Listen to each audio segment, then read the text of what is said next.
chetu, hatutaiacha milele daima. Kenya kipenzi chetu, hatutaiacha milele daima. Kenya, Kenya yapendeza wakati wote. Tembea Kenya, singoje Agosti, singoje Disemba. Twende likizo, tuimarishe utalii nchini. Zuru Kenya, Kenya yapendeza wakati wote. Tembea Kenya, singoje Agosti, singoje Disemba. Twende likizo, tuimarishe utalii nchini. Sote, sote kwa pamoja. Sote, sote kwa pamoja. Sote, sote kwa pamoja. Sote, sote kwa pamoja. Sote, sote kwa pamoja. Sote, sote kwa pamoja. Sote, sote kwa pamoja. Sote, sote kwa pamoja. Sote, sote kwa pamoja. Sote, sote kwa pamoja. Sote, sote kwa pamoja. Sote, sote kwa pamoja. Sote, sote kwa pamoja. Sote, sote kwa pamoja.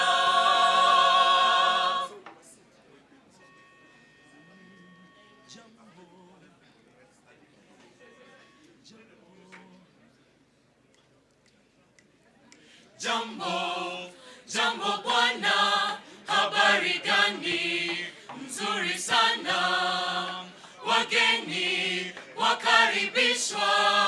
Kenya yetu hakuna matata. Jambo, jambo bwana, habari gani? Mzuri sana. Wageni wakaribishwa. Kenya yetu hakuna matata. Jambo, jambo bwana, habari gani? Mzuri sana. Wageni wakaribishwa. Kenya yetu hakuna matata.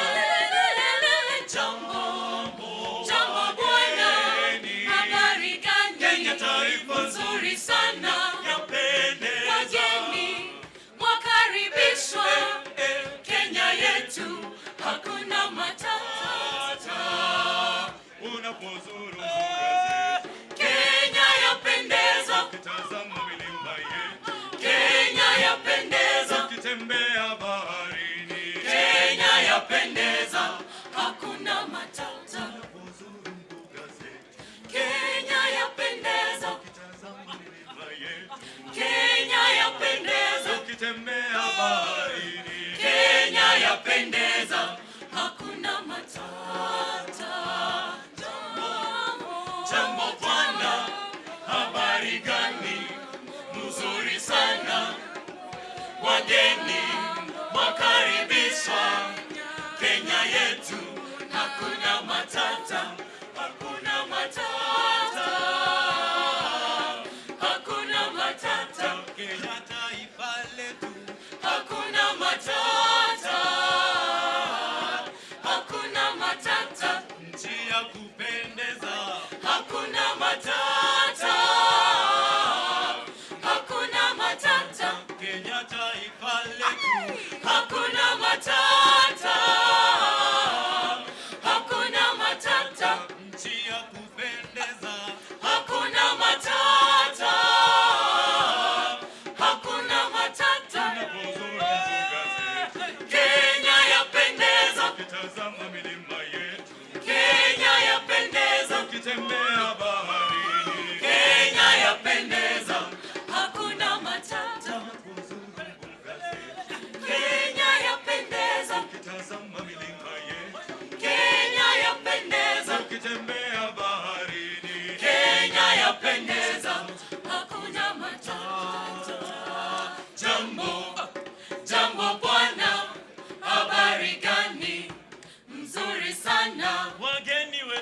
wageni wakaribishwa.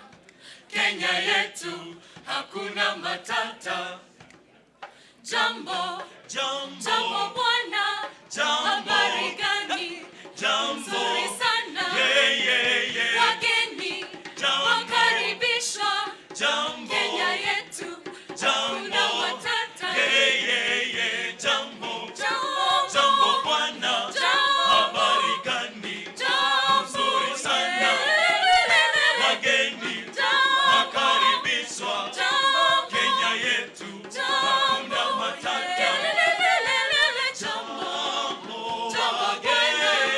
Habari gani? Kenya taifa nzuri sana. Yapendeza. Wageni wakaribishwa. Kenya yetu hakuna matata. Unapozuru mbuga zetu, Kenya yapendeza. ukitazama milima yetu, Kenya yapendeza. ukitembea baharini, Kenya yapendeza. Hakuna matata. unapozuru mbuga zetu, Kenya yapendeza. ukitazama milima yetu, Kenya yapendeza. ukitembea baharini, Kenya yapendeza. Hakuna matata. Jambo bwana, habari gani? Nzuri sana. Wageni wakaribishwa. Kenya yetu Hakuna matata. Hakuna matata. Hakuna matata. Kenya taifa letu, Hakuna matata. Hakuna matata.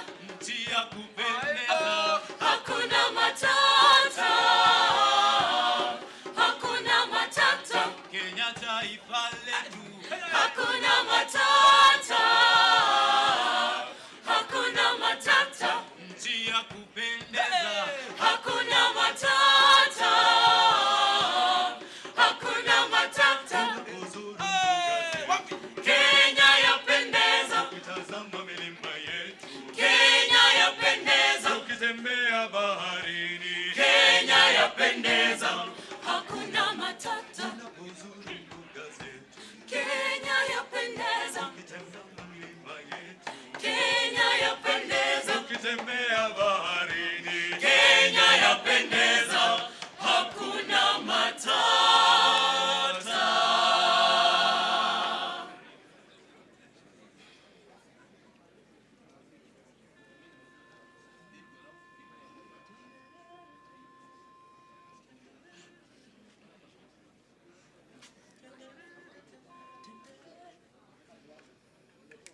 Tenderere tende. Tenderere tende. Tenderere tende. Tenderere tende. Tenderere tende. Tenderere tende. Tenderere tende. Tenderere tende. Nyandino gochonali. Tenderere tende. Tenderere tende. Tenderere tende. Nyandino gochonali. Tenderere tende. Ogochoko kahio. Tenderere tende. Ogochoko kahio. Tenderere tende. Ogochoko kahio. Tenderere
Tendere tende.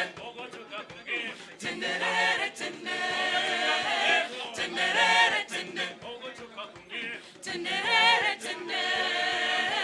Tendere tende. Tendere tende. Tendere tende. Nyambino gochonali. Tendere tende. Tendere tende. Tendere tende. Nyambino gochonali. Tendere tende. Tende. Kawabiro. Tende. Timberimo. Tende. Kawachoko. Tende. Tugomika. Tende. Kawaloto. Tende. Tende. Kawabiro. Tende. Timberimo. Tende. Kawachoko. Tende. Tugomika. Tende. Kawaloto. Tende.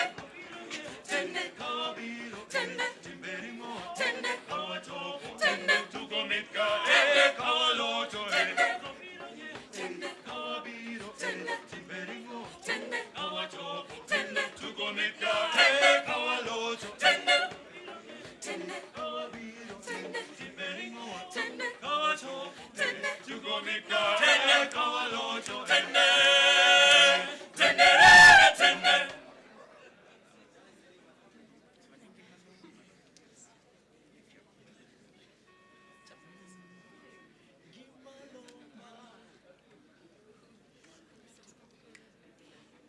Gimalomba, Wanuatio. Gimalomba, Gimalomba, Wanuatio nengima. Gimalomba, Wanuatio. Gimalomba, Gimalomba, Wanuatio nengima. Gimalomba, Wanuatio. Gimalomba, Wanuatio nengima. Gimalomba, Wanuatio. Wanuatio nengima. Hero Yesu, Wanuatio. Wanuatio, Wanuatio nengima. Hero Yesu, Wanuatio. Wanuatio nengima. Gimalomba. Wanuatio. Gimalomba. Gimapololomba. Wanuatio nengima. Gimalomba. Wanuatio. Gimalomba. Gimapololomba. Wanuatio nengima. Gimalomba. Wanuatio. Gimalomba. Gimapololomba. Wanuatio nengima. Gimalomba. Wanuatio. Gimalomba. Gimapololomba. Wanuatio nengima. Wanuatio nengima. Wanuatio nengima. Wanuatio nengima.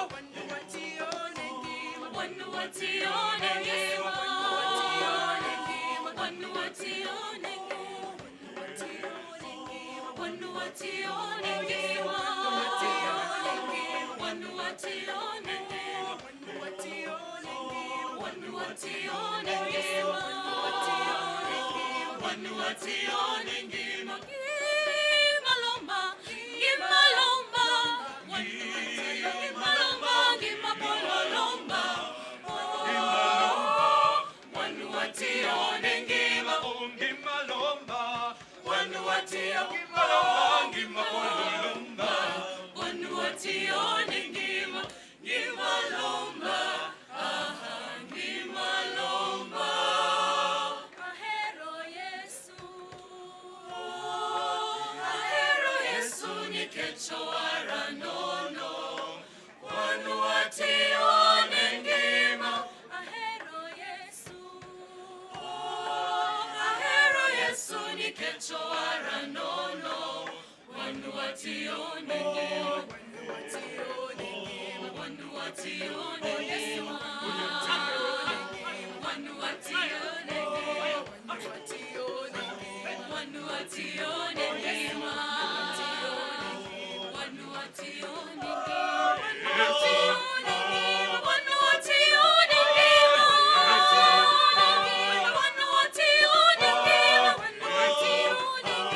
Wanuatio nengima.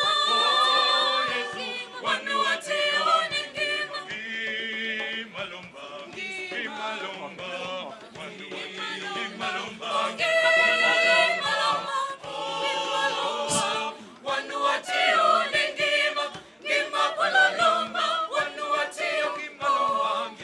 Niombe tutulie, wale tuko ndani tutulie, because any minute from now we will be receiving His Excellency the President of the Republic of Kenya.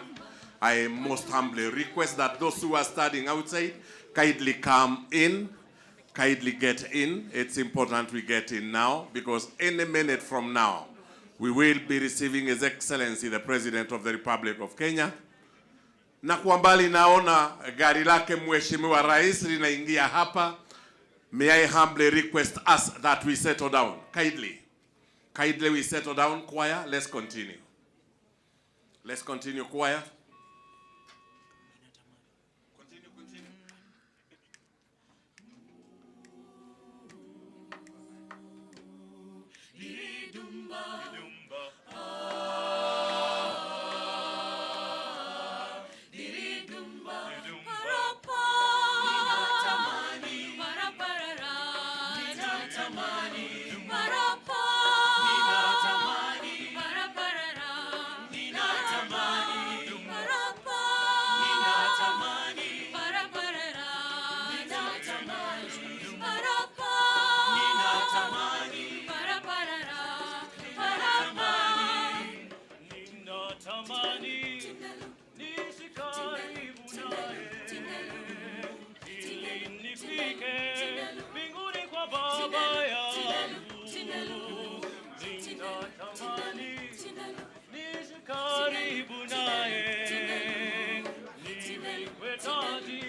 Baba, ninatamani nikuone. Ninatamani, Baba, kule mbinguni.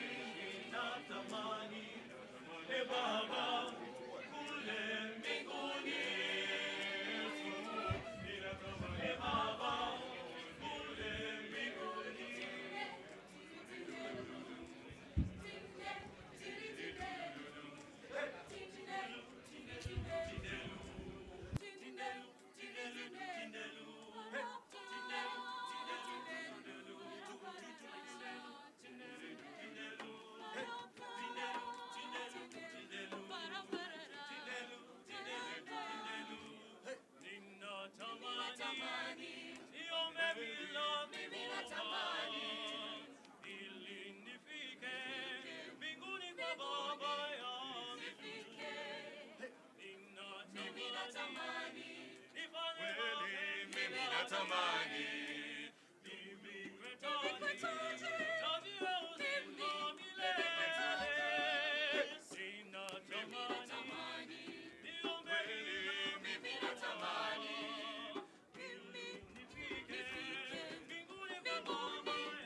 atatenda. Yesu ni mfalme wa amani, kuwa karibu naye natamani.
Ladies and gentlemen, any time from now, His Excellency the President of the Republic of Kenya will be joining us here.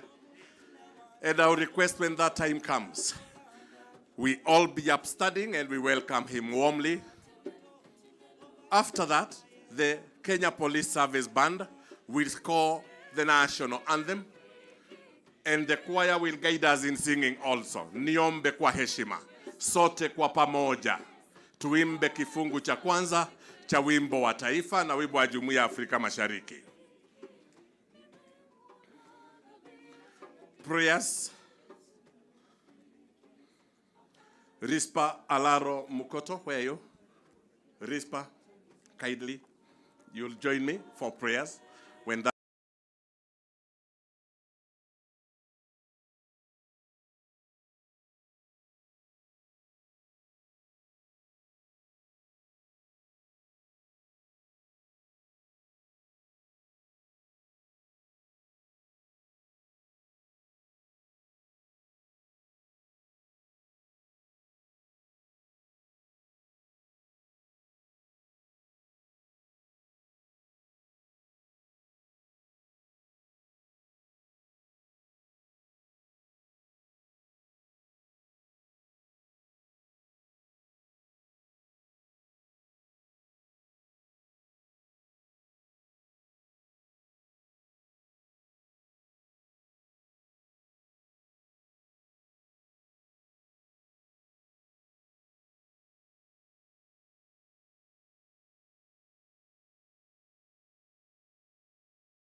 niliomba wakati ukifika wa wimbo wa taifa, sote kwa pamoja tukiongozwa na kwaya yetu tuimbe wimbo wetu wa taifa. Kwa heshima naomba.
sote sasa tumkaribishe Mheshimiwa Rais. Asante, asante.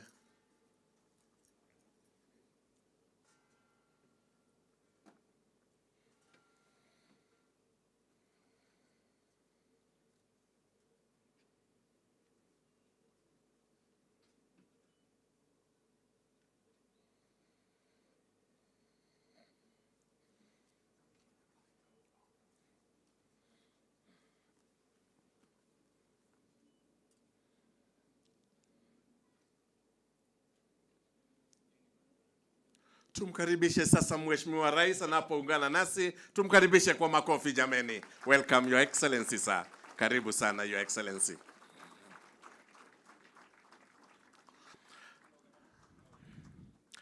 And as we remain standing, Your Excellency, Rispa Alaro Mukoto will lead us in prayers. Rispa.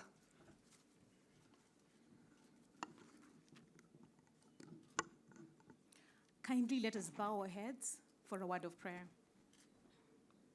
Our Father, Lord, we come before you this morning giving thanks and praising your holy name, Jehovah, Lord.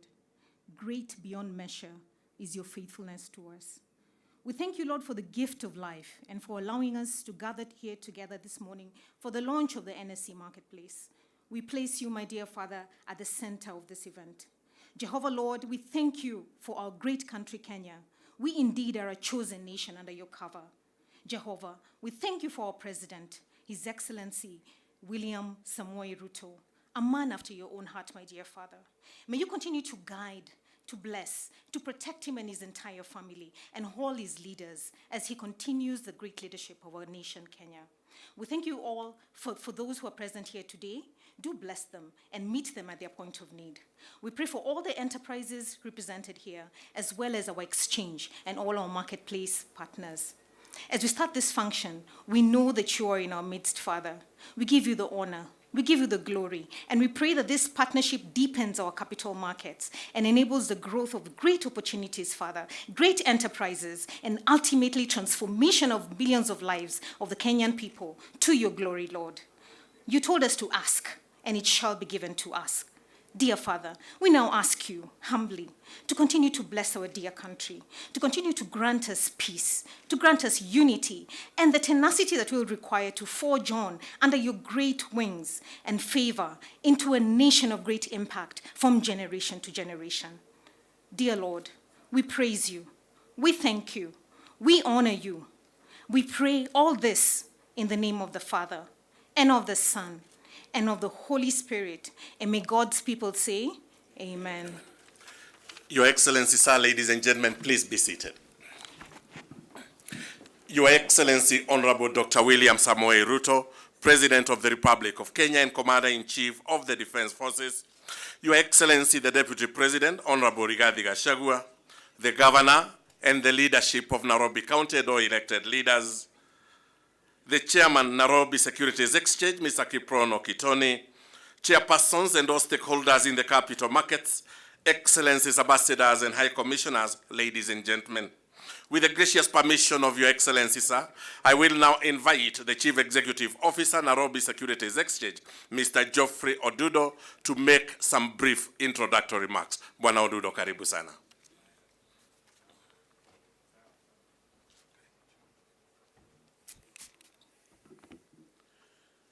Your Excellency, the President, Your Excellency, the Deputy President, Your Excellency, the Governor of Nairobi, all protocols observed. We're very happy to be hosting you today on your return visit to the Exchange. The last time you were here was in 2014 to inaugurate our building.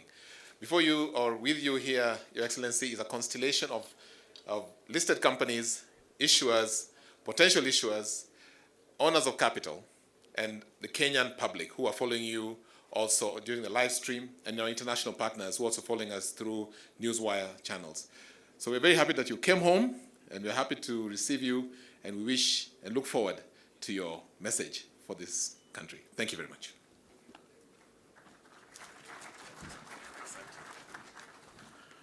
Thank you, sir. If it pleases Your Excellency, sir, I will now invite the Governor of Nairobi City County, Bwana Johnson Sakaja, to welcome us officially to Nairobi City County. Governor, karibu. Thank you very much. Your Excellency, the President of the Republic of Kenya, Deputy President, Your Excellency, allow me to associate myself with the protocol already established. Ladies and gentlemen, it gives me great pleasure to join the capital markets stakeholders in Kenya as we host His Excellency the President for the launch of the NSE Marketplace. This visit is a clear demonstration that the President and the entire government has placed a special focus on domestic capital mobilization, which is critical in supporting medium to long-term fiscal consolidation plans. Your visit, Your Excellency, highlights the government's efforts to stimulate private investments in public assets and projects with a view to strengthen the fiscal position of the country, reduce reliance on foreign debt, as well as boost economic recovery through capital markets. Your Excellency, the county government of Nairobi is keen on positioning Nairobi as Africa's financial capital. And of course, for us to do that, we must partner with the capital markets. And I want to report to Your Excellency that one of the first visits when we got into office was by the Nairobi Securities Exchange. We are thinking of innovative ways of attracting capital to finance our projects in this city. Nairobi Water Company, for instance, needs close to 30 billion to sort out the sewerage and water issues in Nairobi. We need an infrastructure green bond for the city of Nairobi to do our metro, to do great infrastructure projects. Unless we creatively think of ways of financing these projects and Kenyans are willing to put their money in there, Your Excellency, we will not be able to achieve this. So we want to thank you for signaling your support and at the onset of your administration coming to support this securities exchange. We can make it. There are certain indicators that actually determine the place of a global city. And Your Excellency, I want to thank you for the support so far that you've given to Nairobi County for us to position ourselves as that capital. Your Excellency, working closely with partners like the Nairobi Securities Exchange, the Nairobi International Financial Center, Authority, Kenya Invest, amongst others, we can create Africa's leading investment hubs. We also look forward to partnering with the ministry, and I'm glad to see my brother, the incoming Minister for Trade and Investments, Trade and Industry, so that we can actually creatively think of how to engage our people. Your Excellency, many times you told Kenyans, especially when you went to the North Rift, that while they're dealing with stock theft, others are dealing with stock exchange. Now this is the Securities Exchange. Karibu sana, and I want to welcome everybody to Nairobi, and just to interest you, to partner with us, to change our thinking. We cannot solve today's problems with the same thinking that created them. Let us innovate, let us create together, and let's make Nairobi work. Thank you, Excellency, and karibuni sana, Nairobi. Asante sana, Governor. Your Excellency, sir, with your permission, I will now invite the chairpersons of key capital market industry players to make some brief remarks. And with your permission, sir, I will invite Madam Aida Kememia, who is the chairperson, Central Depository and Settlement Corporation, to make some brief remarks. Madam Kememia, karibu sana.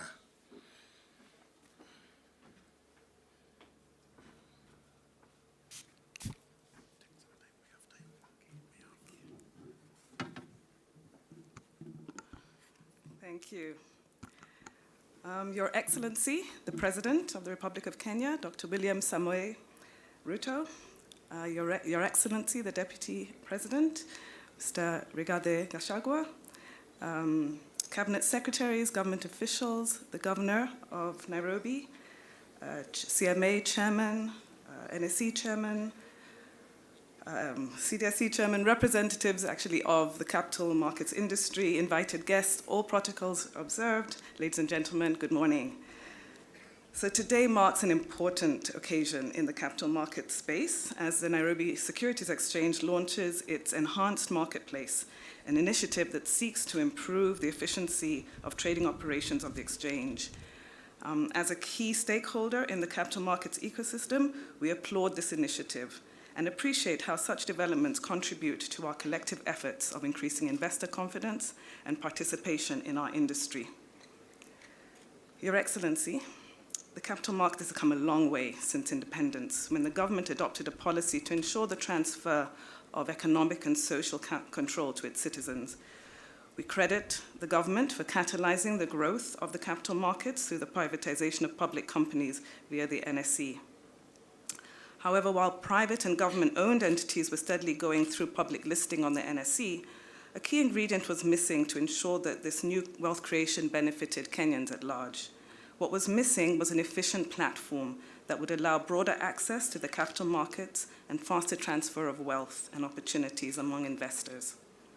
Indeed, it was the government's proactive approach to bringing efficiency in clearing and settlement processes of listing securities that resulted in the passing of the Central Depository Act, and this act provided a legal basis for the formation of the Central Depository and Settlement Corporation, CDSC, in 2004. The CDSC, Your Excellency, was formed to provide trust in the market through depository and settlement. As a core provider of these services for the past 18 years, we have continued to give investors and issuers peace of mind regarding the safety and availability of their assets, as well as the timely delivery of their securities following trading at the exchange. We are proud of the enabling environment that our operations continue to provide to our industry and, more importantly, to the people of Kenya. Through the years of operations, we have facilitated the onboarding of 1.6 million investors who have participated in various IPOs, including most notably KenGen and Safaricom IPOs, which remain the largest listings to date. By holding all records of investors and listed securities electronically, we have brought down settlement times. For some of the gray-haired ones in the room, you might recall that it used to take over 2 weeks to settle a trade.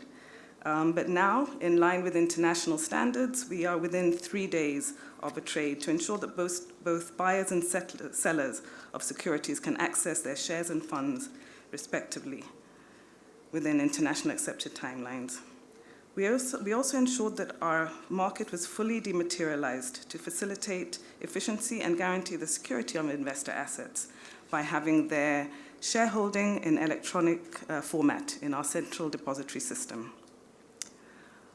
Your Excellency, we have sought to enhance the value proposition of our market to both local and international investors by making significant enhancement to our systems and our security.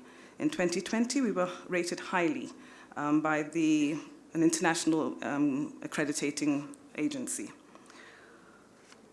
Part of our efforts to increase the attractiveness of our local markets has been through innovation and development of new products that attract a wide variety of customers.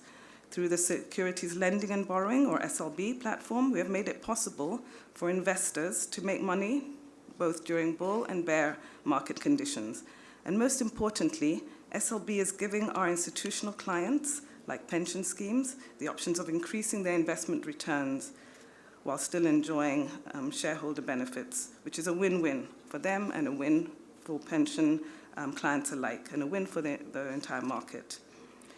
In closing, I would say, Mr. President, we appreciate the benefits cannot be transformative to the general public if investors do not have easy access to our products and services. To this end, we have made significant strides by partnering with the NSE, stockbrokers, custodian, banks, and developed systems that allow automation of the system, so account opening, maintenance of accounts, giving Kenyans real equal access to opportunities in the market. Your Excellency, we know, and you've mentioned it, that you are passionate about growing the savings culture of our nation, and we believe we can be a valuable partner in helping you achieve this noble vision. CDSC and the entire industry is ready to work with your government to grow our capital markets and make Kenya a financial hub and investment destination of choice for both local and international businesses and investors. CDSC will continue to make steady and positive steps to facilitate and offer sustainable and self-wealth creation options for our customers, and we commit to continue facilitating secure, transparent, and efficient marketplaces that make progress for all investors. Thank you.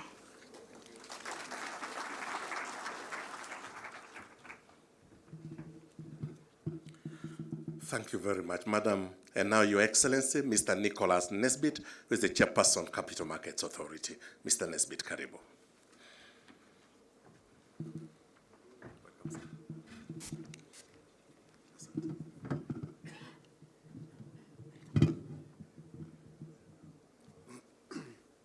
Thank you.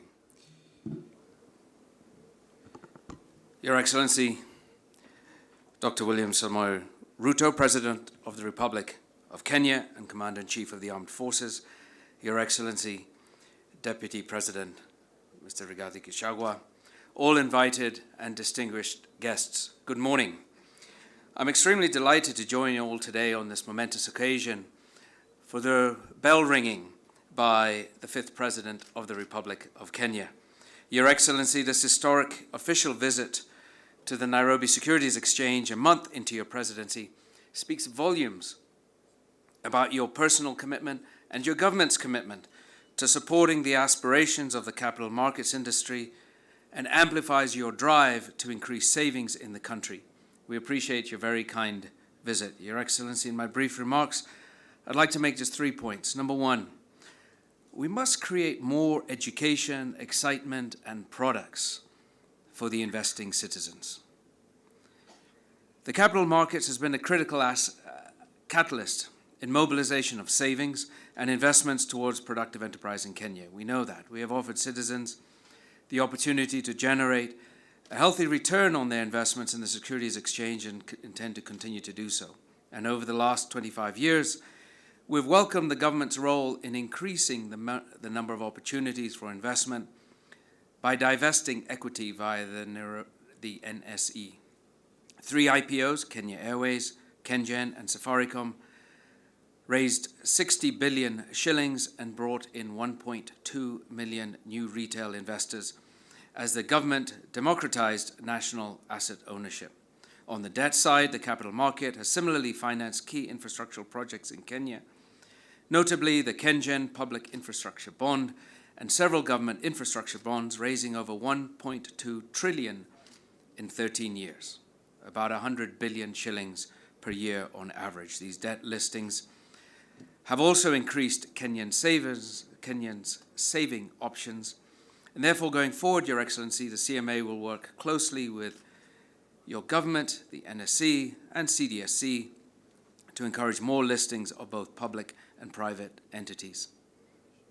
In addition, Your Excellency, to support ordinary citizens to save and create wealth through the capital markets, we have rolled out collective investment schemes, unit trusts. These allow retail investors to pool funds and have them managed by a professional fund manager licensed by the CMA. The assets under management of collective investment schemes have tripled from 2014 until today, from 54 billion shillings to 150 billion shillings. That's growth of about 15% per year. Traditional capital market products, namely shares, are still active. However, the volumes are low, mainly because the public has stayed away from share ownership. Perhaps it was since the last significant IPO, which was Safaricom in 2007, they have not seen very much activity. There's not been very much to speculate on. I think, as we were saying on a light note, people don't quite understand what the Securities Exchange is and what can be done here. There's also been some feedback from the public about the economic realities. And therefore, Your Excellency, the CMA will continue to invest further in outreach programs to encourage our ecosystem of partners, many of whom are in this room, to educate the investing public on how to create wealth in the capital markets, many of whom are in. But we still have lots of work to do to facilitate increased investor activity every year, which leads me to my second point, Your Excellency. We must make the capital markets more attractive to the supply side, to the companies who want to use the capital markets in their financing strategies. Several years ago, Your Excellency, you engaged the capital markets fraternity and asked, what do we need to do differently? You asked several questions. You asked whether listed companies, anchor investors, could cede less than 25%. Was there an issue for them? You asked why MSMEs were not accessing cheaper long-term funds from the capital market instead of going for the more expensive short-term funding. And we know in the capital markets, if you raise your money here and your company runs into trouble, nobody comes to evict you. Your Excellency, we took up your challenge and engaged MSMEs to listen to their concerns and appreciate what would attract them to the capital markets. In the process, we've demonstrated our commitment to supporting their financing journeys, and the NSE has consequently onboarded 33 of them into the Ibuka Incubator Program. And as we said earlier, we're going to accelerate how many of those can go higher and list on the larger boards. After listening to these stakeholders, CMA overhauled regulations on capital raising, what's known as the Draft Public Offers Listing and Disclosures Regulation, and we're now waiting for those regulations to be gazetted. There are 5 key reforms, basically making it easier, lowering the requirements, increasing the scope of companies that can raise capital, allowing the waiving of regulatory costs for deserving firms, and significantly lowering the costs of compliance. Your Excellency, the third point I'd like to make is that the CMA is focused heavily on promoting innovation in this space. You recently pronounced that we need to fully leverage the fintech space to enable small investors to access affordable capital.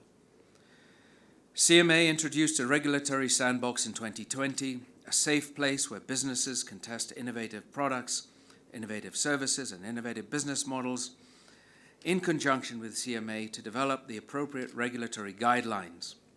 For example, we have witnessed an influx of interest in blockchain and digital assets-related applications, which have raised the need for the CMA to study the global trends and create our policies within the space. The sandbox has attracted great interest from the youth, from private equity and venture capital players.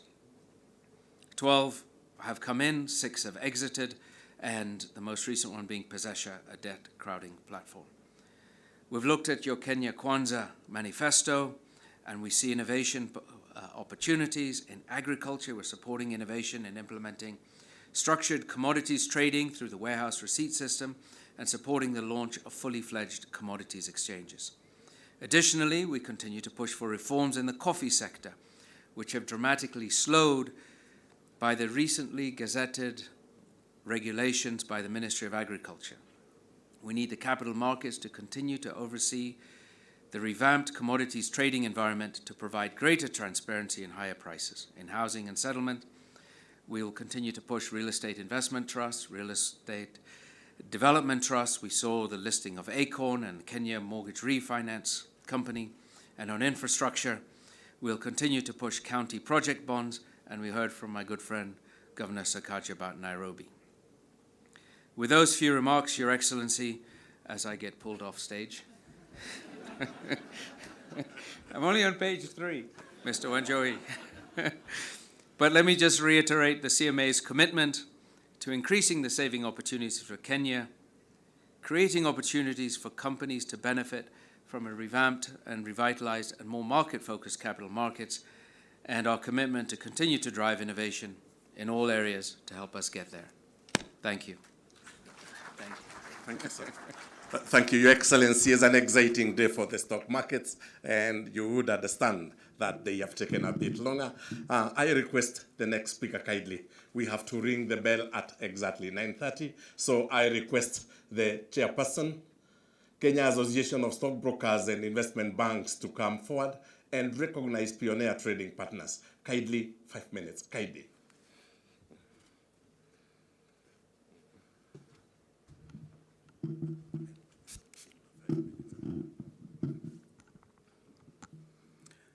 Your Excellency, the President, riding on all protocols already established, honorable guests, ladies and gentlemen, good morning. Your Excellency, on Monday, 5th September 2022, the Nairobi Securities Exchange reacted positively to the Supreme Court ruling upholding your victory by gaining 42 billion on that trading day alone.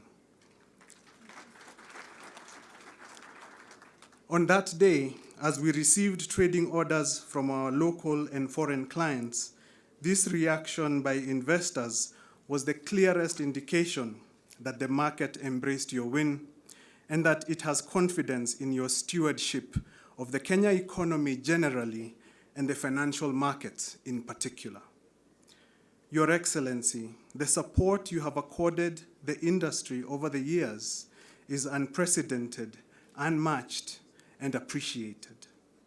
What many people do not know and what we would like to highlight today is how instrumental you have been in guiding the innovation of the new capital markets products like Ibuka and M-Akiba. As the Kenya Association of Stockbrokers and Investment Banks, we have always been and remain sincerely grateful for your support. As you embark on the task of implementing the government agenda, we confirm that the industry is willing, ready, and eager to offer our support.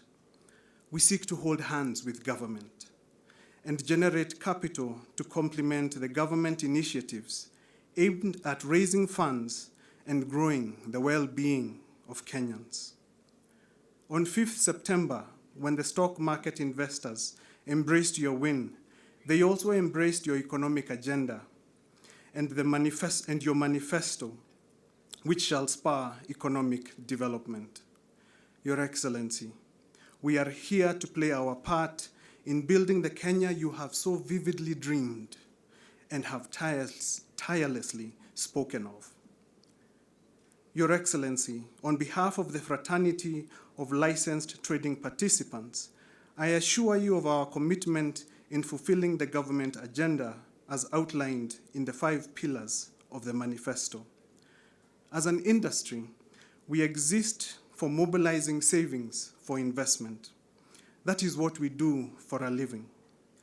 This resonates with your national agenda of encouraging a saving and investing population. We are the last mile to Wanjiku.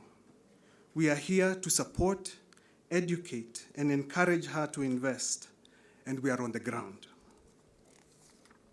Your Excellency, allow me to echo what will be the Chairman's humble request that your administration consider favorably the privatization of state-owned enterprises.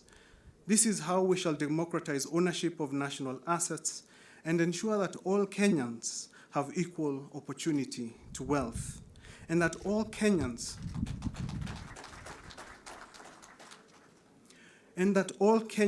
take advantage of their birthright, this Nairobi Securities Exchange. There can be no better example of a bottom-up solution than this, where Kenyans are financially empowered and given the opportunity to be shareholders in state-owned enterprises through the stock market. Additionally, a strong capital markets where companies in their ordinary course of business raise funds from the market is a critical check and balance to keeping commercial bank lending rates low.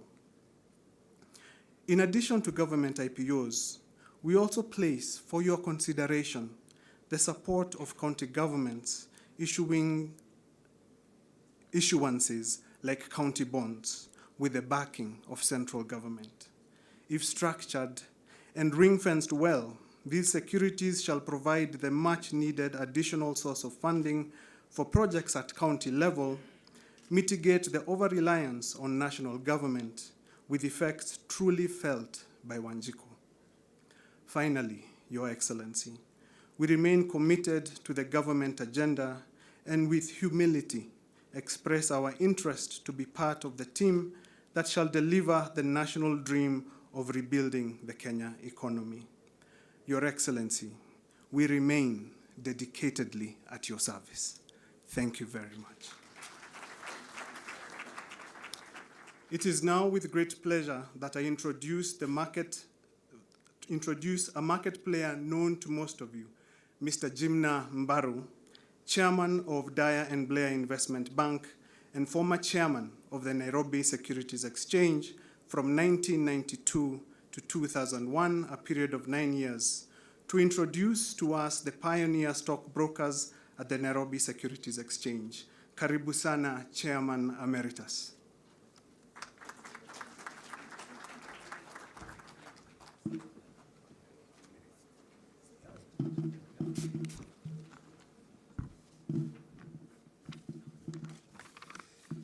Your Excellency, the President, the Deputy President, the Governor of Nairobi, ministers, all protocols observed.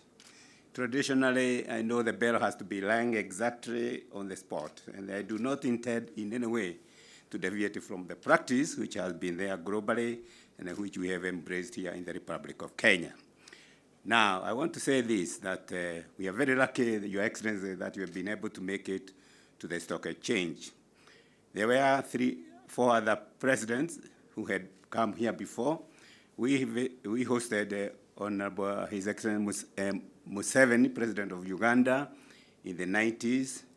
We also hosted the late President Arap Moi on 2 occasions. And in fact, in 1998, he came exactly 1 month after he was elected, exactly the way you have done.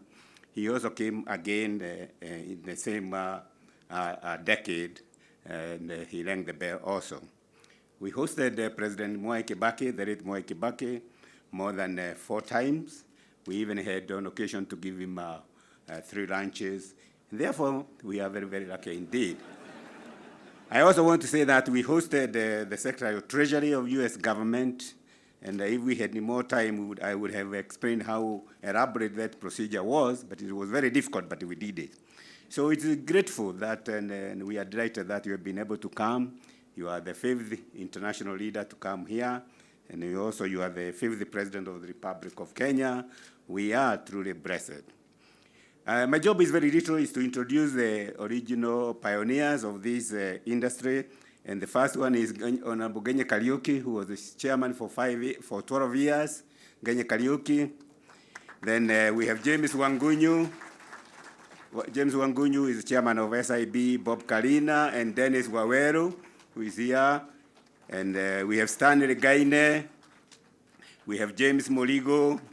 We have Dungu Gadenji, who is not here. We have Field Marsham of Kestrel, who may not be here.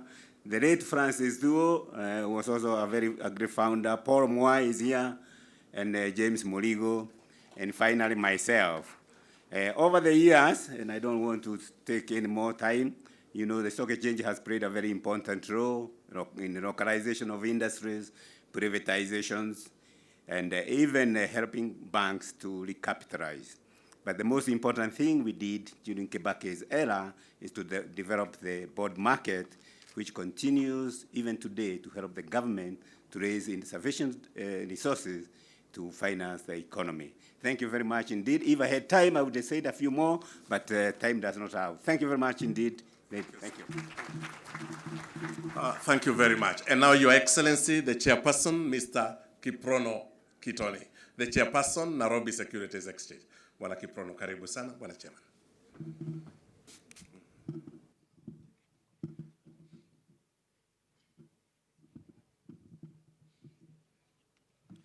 Your Excellency, the President, Your Excellency, the Deputy President, leaders from the political class, leaders from the executive, business leaders, and fellow hustlers.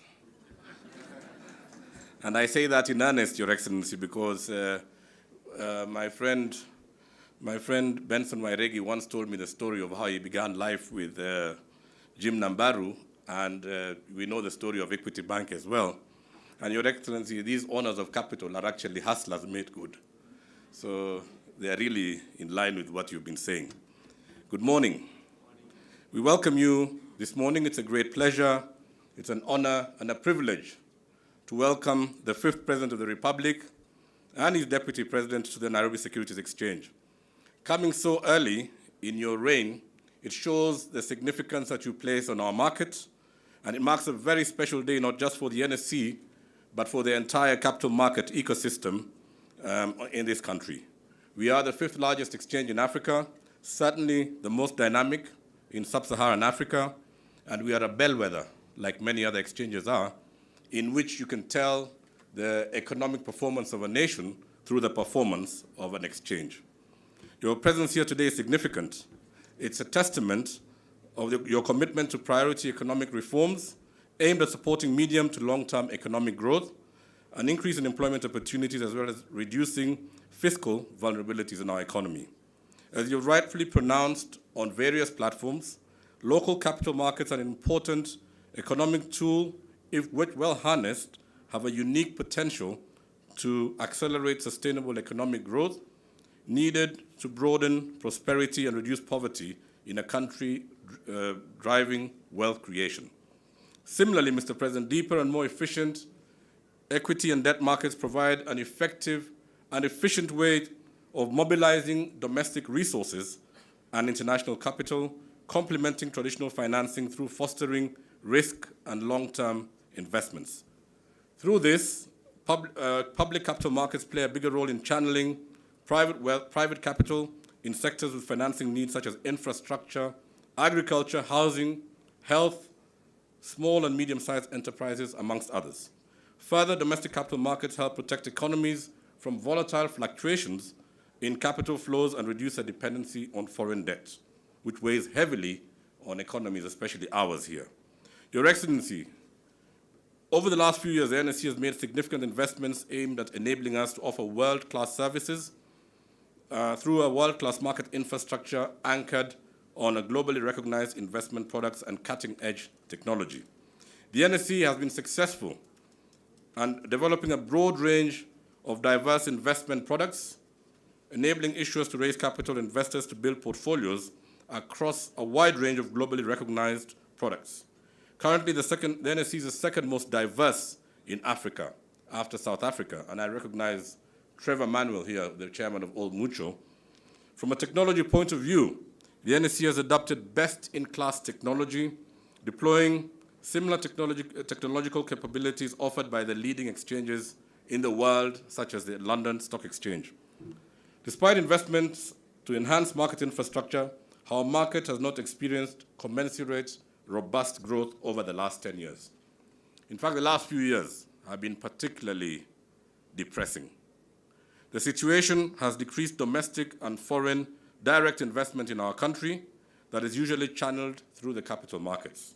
In our view, Kenya, being one of the most promising frontier economies in the world, may soon not have the public capital markets to match the dynamism if the challenge is not adequately addressed.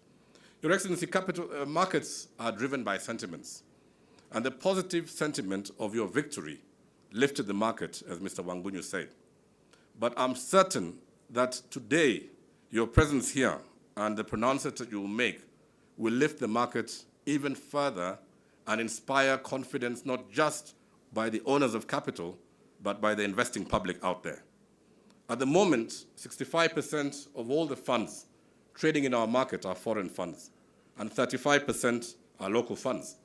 But I'm certain that there's a lot that we can do to stimulate the local economy to participate more in retail investing. And you've been very passionate yourself about the public doing more in gaming than they are on the stock market. And we completely ascribe to that school of thought. It is against that background, Your Excellency, that we launched the NSE Marketplace, an initiative that seeks to revive market activity and boost growth in our domestic capital market through addressing both the supply and the demand side to accelerate growth. The NSE Marketplace will provide a platform for Kenya to communicate investment opportunities to the world, positioning the country as a hub for trade and investments, enabling Kenya to attract FDI across various leading emerging sectors in Kenya through the NSE. Similarly, the NSE Marketplace will help highlight opportunities for global companies looking for international expansion, specifically in Africa. And we recognize you now, in only 1 month of leadership, as a champion for Africa, to consider listing on this market. Equally, working closely with local and international media, the NSE Marketplace will open the trading floor for access to all media houses and all stakeholders and our partners to communicate investment and economic-related information from the NSE, increasing awareness of opportunities in Kenya. You might want to know that the NSE today is actually one of the leading vendors of information on financial activity. Additionally, the NSE Marketplace will help accelerate listing routes for leading companies through offering client-focused advisory and guidance to potential issuers, significantly reducing the time to market. Your Excellency, as I highlight these opportunities, and I must shorten my speech because the market must open in 5 minutes, in 2 minutes. So I'll actually go straight to the conclusion. Over the past 2 decades, the government has leveraged the Kenyan capital markets to raise capital to finance various projects, as well as to transfer ownership of assets through privatization. As you mark your first visit to the exchange, Mr. President, it is our humble request that your administration rejuvenates the privatization program. The privatization of state-owned enterprises will mark a decisive point in broadening Kenya's appeal to both domestic and international investors. That is our main ask today. We equally request the government to consider releasing additional shares in already listed companies, KCB, Safaricom, and the likes, enabling us to increase more opportunities, revitalize interest among Kenyans, as well as to help address corporate governance issues. I'm sure, Mr. President, you agree with me that many parastatals today, if they were listed, you would not have an issue with governance. Today, some companies like Safaricom, Equity, they're leading on ESG, and we must continue to emulate them. Your Excellency, I have no more time, so I will cut my speech there. And I want to conclude by really appreciating you for appointing Moses Kuria as the Minister for Trade and Investment. I've known Mheshimiwa for a long time, and I knew him as a hard-nosed, sharp-tongued politician. I did not know he was a business consummate leader like he is. The last few days of interacting, sir, we are confident that under his stewardship, we will go places. With those few and many words, and the rest I will share with you because there's no more time, we would like to invite you, Your Excellency, to open the market through the bell ringing. Thank you, sir. Welcome, Your Excellency. Thank you. Welcome, sir.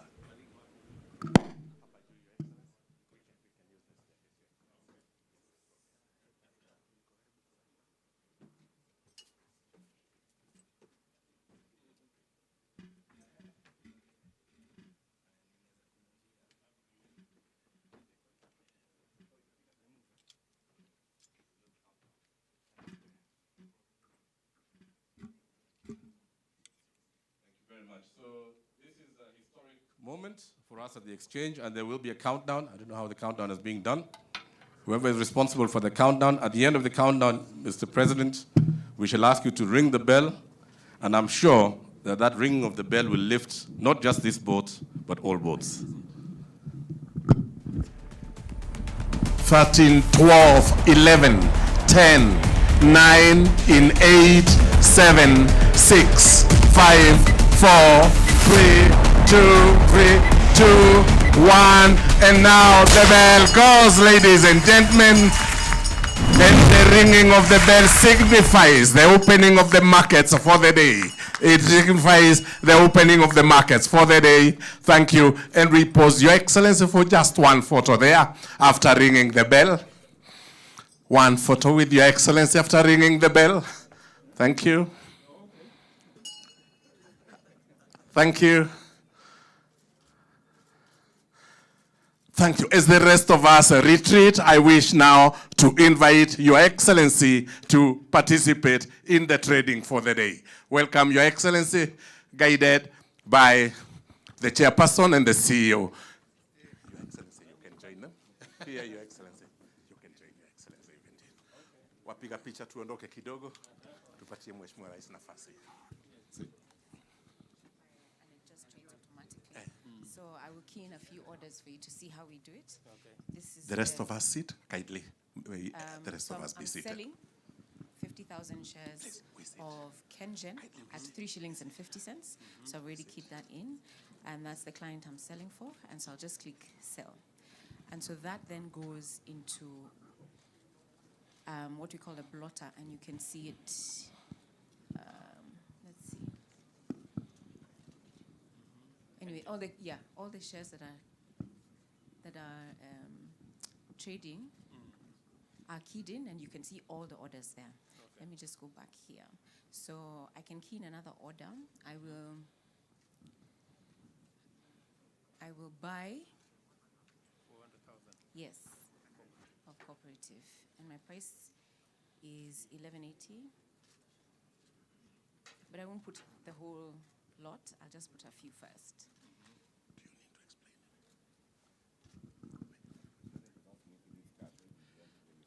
Do you you have some? I can fuliza. This is the order book for Cooperative Bank. I've just keyed in the order, and so you can see all the orders that are there. These are buyers. The highest bid is at 11.95, and the lowest offer is at 12.15. So they are not matching. So no, not yet. So if you want to match and you give me an order, we can sell to this one at 11.95, and the order will match. Okay. Yeah. So, Your Excellency, these are our traders. So we have 22 trading houses, and today they're here and on the other side. So we used to have the market here. They used to trade here, but now they trade in the offices, and they can see the market at the same time. As I said earlier, we have ability to buy and sell shares also same day. So you can buy Safaricom or you can buy Cooperative Bank and sell it the same day. So the market is actually dynamic. Thank you very much, Your Excellency. And we thank Your Excellency. Sasa tumpigie makofi, tumpongeze kwa makofi after participating in the trading for the day. Asante, we may all be seated as we continue with the program. Allow me, Your Excellency, sir, now to invite Madam Bide Mwema, the Chief Business Officer, NSC, to coordinate the session on listing experience. Bide, karibu. Kindly, if we can have the sound proper for her, kindly, thank you. Asante.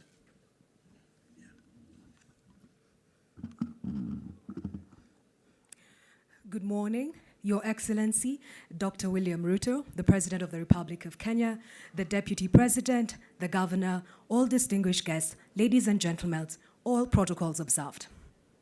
We are very excited to be having the launch of the NSC Marketplace. The NSC has been here for 68 years. It's been a great journey for us, different milestones. So when we present the next speakers, who will be speaking to us about their listing experience, as well as the advantages and benefits of having come to the capital markets, it's only an honor to be able to present them. We have 5 speakers who will be coming to us today. We will start off with Mr. Peter Ndegwa, the Chief Executive Officer of Safaricom PLC. Let's put our hands together for Mr. Peter Ndegwa.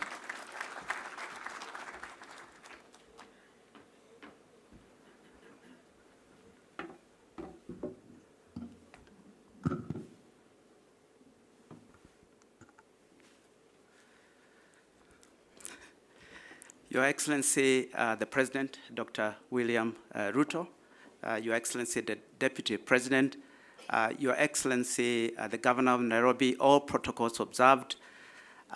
Good morning, and thank you, Chair of Nairobi Stock Exchange, for the invite today. We've been given very strict time, so I'll keep to my time.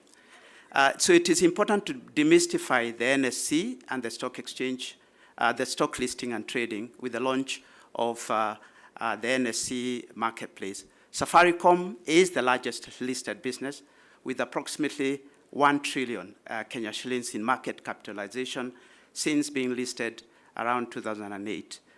We have benefited hugely as Safaricom from the listing, from accessing finance locally, but also internationally. We have about 50-50 between local and international investors. It has helped us build our reputation and our own credibility, both here locally through the local participation, but also externally. And that is why Safaricom, as a local company, is able to go to markets such as Ethiopia. Last week, we made a huge milestone. And thank you, Your Excellency, for being the guest of honor at the launch of Safaricom Ethiopia, but also helping us with the, getting the mobile financial services license in Ethiopia. Of course, we have benefited a lot, but I will speak also as a supplier of services as a technology company. We need to solve some of the barriers, or continue to solve some of the barriers to both the listing and the trading, and broaden participation and liquidity. Stocks and exchange are complicated to the ordinary person and to small business owners. We need to raise awareness, we need to drive education, we need to simplify products, we need to improve experience, and also we need to reduce cost of access. There's no better way than digitizing and automating processes and customer journeys and Some of the speakers have already started to speak. And since COVID, we've seen accelerated use of online platforms. Use of mobile handsets as a channel because it's ubiquitous, mobile payments as a way of settling and making experience seamless, and remove time-bound nature to trading would be some of the opportunities. We've partnered with the NSC and the capital markets, with the CDSC to innovate. Akiba buying bonds, the first mobile retail bond, Bonga points for shares from last year. Your Excellency, you may have a lot of Bonga points in your phone. I can tell you how to redeem some of those Bonga points for shares. We can do more together to promote fractional ownership of shares. And we can use digital channels for that, both shares and bonds, to democratize participation. But also on the supply side, we can do more to help MSMEs and SMEs who are, we have about 1 million SMEs on our platform. We can improve education, awareness, and deliver digital journeys. Listing is complicated and daunting, and managing a listed business is no mean task. Reporting, governance, ESG, and so on. As a corporate and as a technology company, we can work with the with the NSC and the CMA to make it easier. Your Excellency, we are ready to work with the NSC and key partners to educate, to innovate, and to digitize and improve convenience, especially for retail investors and medium-sized businesses who want to raise funding. It's about enabling savings, financing, investment, and partnership. Thank you, Your Excellency. I think, ladies and gentlemen, we can do better than that. I will invite our next speaker for today, Ms. Jane Karuku, the Chief Executive Officer of East Africa Embroideries Limited. Good morning, everybody. Your Excellency, I've been told I can say all protocols observed, and it's okay. All right, so I'm very honored to be here this morning, particularly to talk at the NSC. We are proud. As a company, we are very proud. We are one of the founders of NSC from 1954. That's when we started trading. And I think we've been there for 100 years. We are celebrating 100 years this year. And in 1954, there were just a few participants, but we kept coming back. So in 1972, we raised 3 million, we gave 3 million shares to the public, and the price was 18 shillings a share. Imagine that. I guess it was still very expensive. In 2000, we came back, and then listed another 9 million shares at a price of, I don't think I'll say that. But in 2015, we came back to raise money from the bond. And in 2017 and in 2021. As a regional company, we always look to the Nairobi Stock Exchange to raise funds for our expansion in capital projects or even for operations. And some of the money we just raised in 6 months ago, or going back, 2015 we raised 5 billion. 2017, we raised 6 billion, and I guarantee you we've been paying back. We've never defaulted on any. In 2021, just a few months ago, we raised 11 billion shillings. When we came to the market, we got oversubscribed to 38 billion shillings. So we wished we had plans to do that. So I think what I'm saying, there's a lot of money in the market. And I remember when we came, we were talking to the NSC and CMA and the people and the other regulators. We were looking for efficiencies, and I must say we got that efficiency. And this was actually recognized as one of the best bonds by the Bonds and Loans Africa in local currency. It was the bond of the year. I think you need to clap for that, because working with NSC, CMA, and other partners, ABSA, and image registrars, I think we did a great job on technology. It was during COVID. We didn't have any physical meetings, but everything was transacted via Safaricom and via Zoom calls, et cetera, et cetera. Now, I think going forward, there's some things that we can do. I think we need more innovation, and I think all speakers are talking about innovation. We are talking of green bonds. We are talking about bringing the cost of transactions down, and I think we can also do better in terms of regulation. Sometimes the regulators, and I know I keep telling my friends on the left, Shamir, some of the regulations sometimes come in the way of efficiencies at the stock exchange. So thank you very much. I hope you're buying our shares. And I'm not here to compete with Peter, but one last thing, I think if we improve the efficiency of the stock exchange, we can bring better efficiency and yields to people who are investing. So thank you very much. If you're not buying the shares, you can clap harder. Once again, Ms. Jane Karuku, the Chief Executive Officer of East African Breweries. Next up, we have Dr. James Mwangi, who is the Chief Executive Officer of the Equity Group, PLC.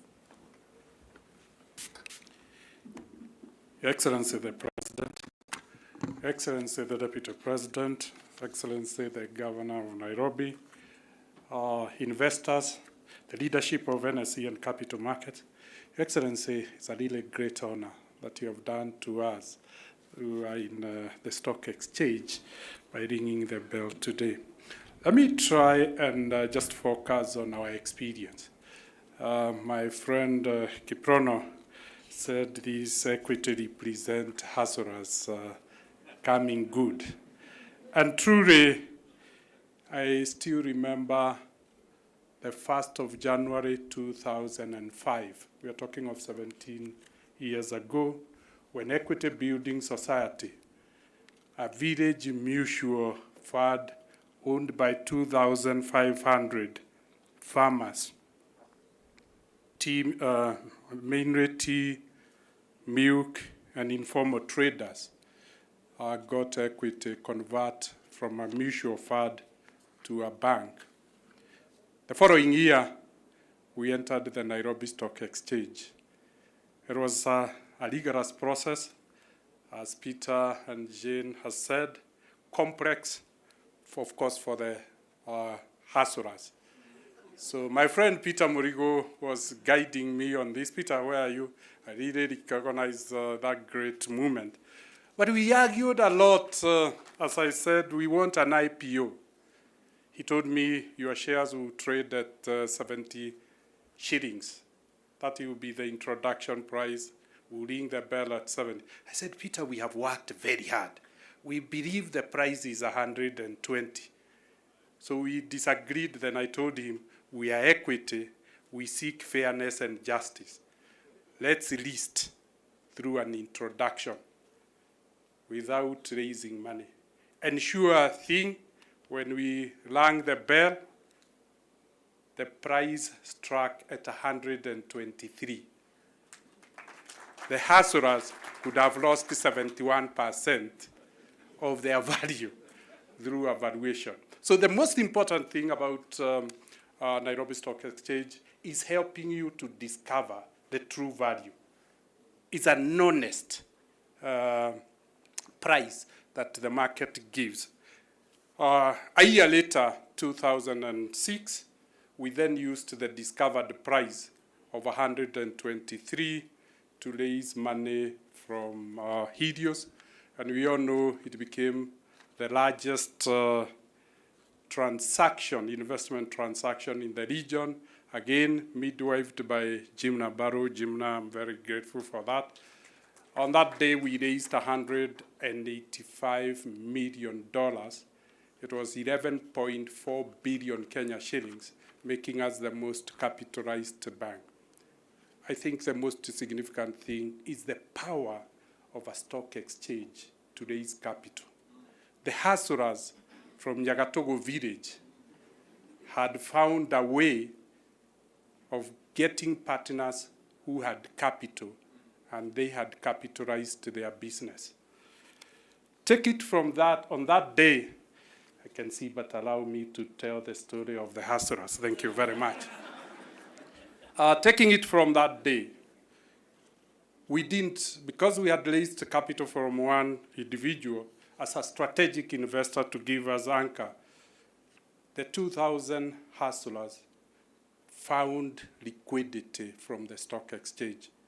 Today, they have sold to 30,000 other investors without Equity ever issuing shares.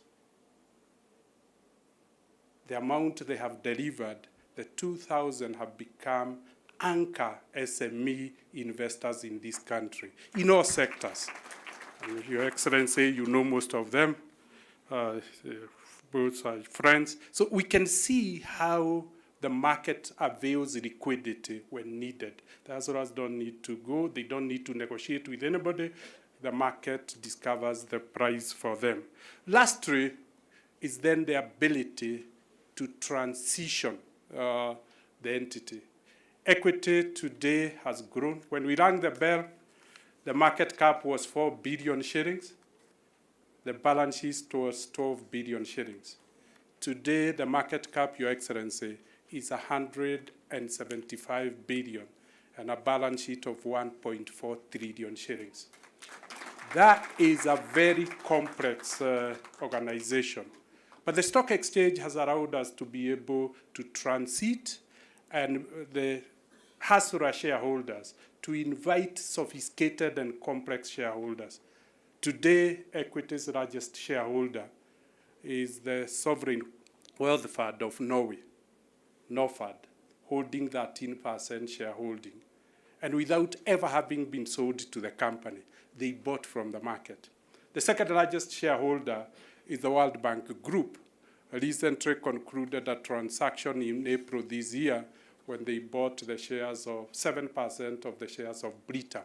And we can see how Equity then can move from a Hasura company to a global company simply because of a stock exchange. Allow me, lastly, to appreciate the power of governance. And maybe we said we could continue to strengthen the governance structures of the listed companies, the capital markets, the NSE legal framework, to enforce very strong corporate governance.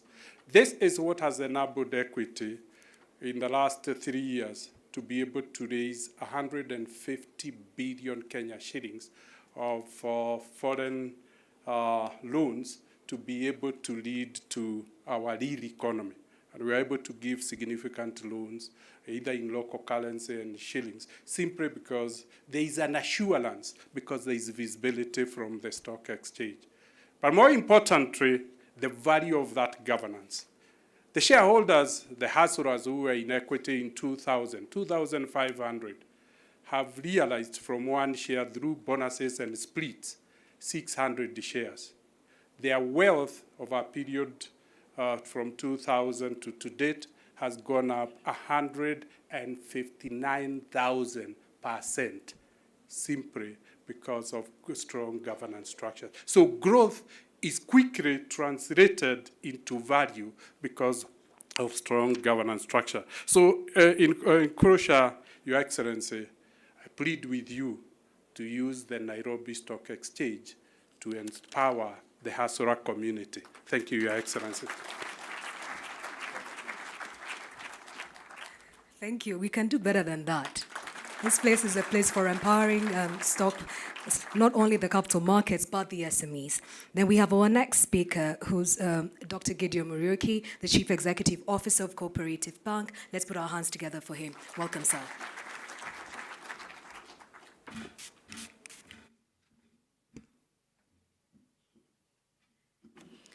Your Excellency, Dr. William Samoei Ruto, President of the Republic of Kenya and Commander-in-Chief of the Defense Forces, Your Excellency, Honorable Rigathi Gachagua, the Deputy President, Your Excellency, the Governor, Honorable Sakanja, Professor Jogona Dungu, Incoming Cabinet Secretary, the National Treasury, Economic Planning, Honorable Moses Kuria, Incoming Cabinet Secretary, Minister of Trade, Investments and Industry, distinguished ladies and gentlemen. Your Excellency, I was asked to share the CoBank story. And the CoBank story is one of a small bank seeking to raise capital to increase its competitive edge in the industry, and particularly, as you know, our structure to ring-fence the cooperative sector, that's the bottom of the pyramid that predominantly owns the bank. The Kenyan cooperative movement, Your Excellency, with over 13 million members, in over 22,000 cooperative societies and circles across all sectors, is the largest in Africa. The alternative, Your Excellency, of leveraging on retained earnings every year had proved to be slow and costly in terms of being competitive as a bank. Your Excellency, we started our IPO preparation in year 2007, and we had to deal with a couple of challenges. The very first challenge was coming from the bottom of the pyramid as a cooperative society. We had been incorporated as a cooperative society at the very onset. And so when we came to CMA law applied to limited liability companies, we needed to deal with that issue of how do we get to listed as a cooperative society. Number two, Your Excellency, there was a fear of loss of by the cooperative movement. They felt possibly they will lose control of this bank if it is listed. And thirdly, Your Excellency, when we actually finally came to the market, it was in 2008 when we had the global crisis. And there was a lot of discussion in terms of whether we should go on or not go on. And this morning I was remembering Mr. Mbaru and Mr. Wangunyo and Bob Karina. They came to my office and we had a lot of discussion, and eventually there were statements to and fro, we should not go ahead, but eventually we went ahead with the listing, Your Excellency.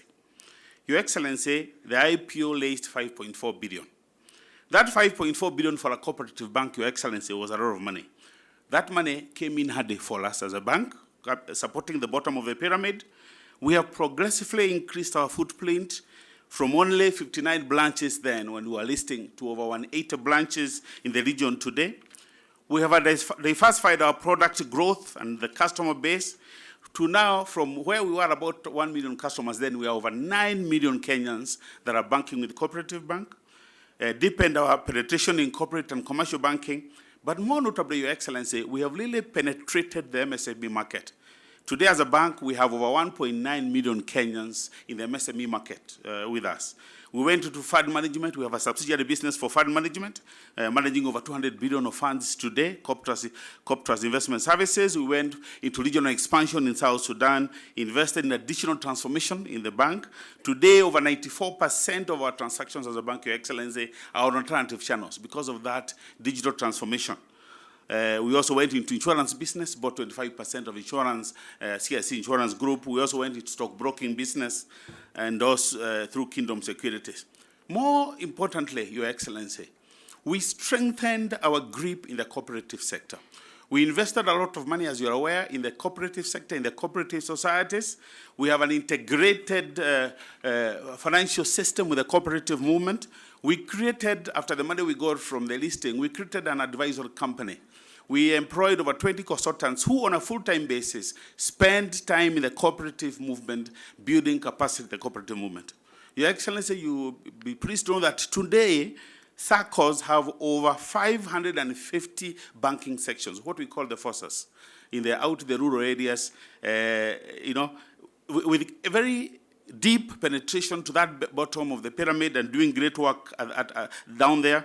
And so, Your Excellency, today, Core Bank, with an asset base today of over 600 billion, from the small bank that had around 83 billion you are listing, we believe we are playing a much bigger role in the support of our Kenyan people and the region.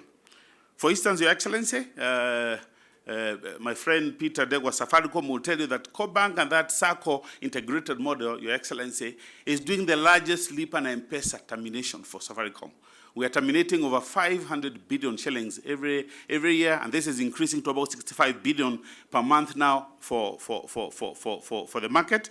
Your Excellency, allow me to mention that during the COVID-19 crisis, when conventional wisdom was that we don't distribute dividends, and there was a word we don't distribute dividend, Core Bank actually approached our regulator, Central Bank of Kenya, and the Deputy Governor is here, and we told Central Bank, Core Bank was created for a time like this.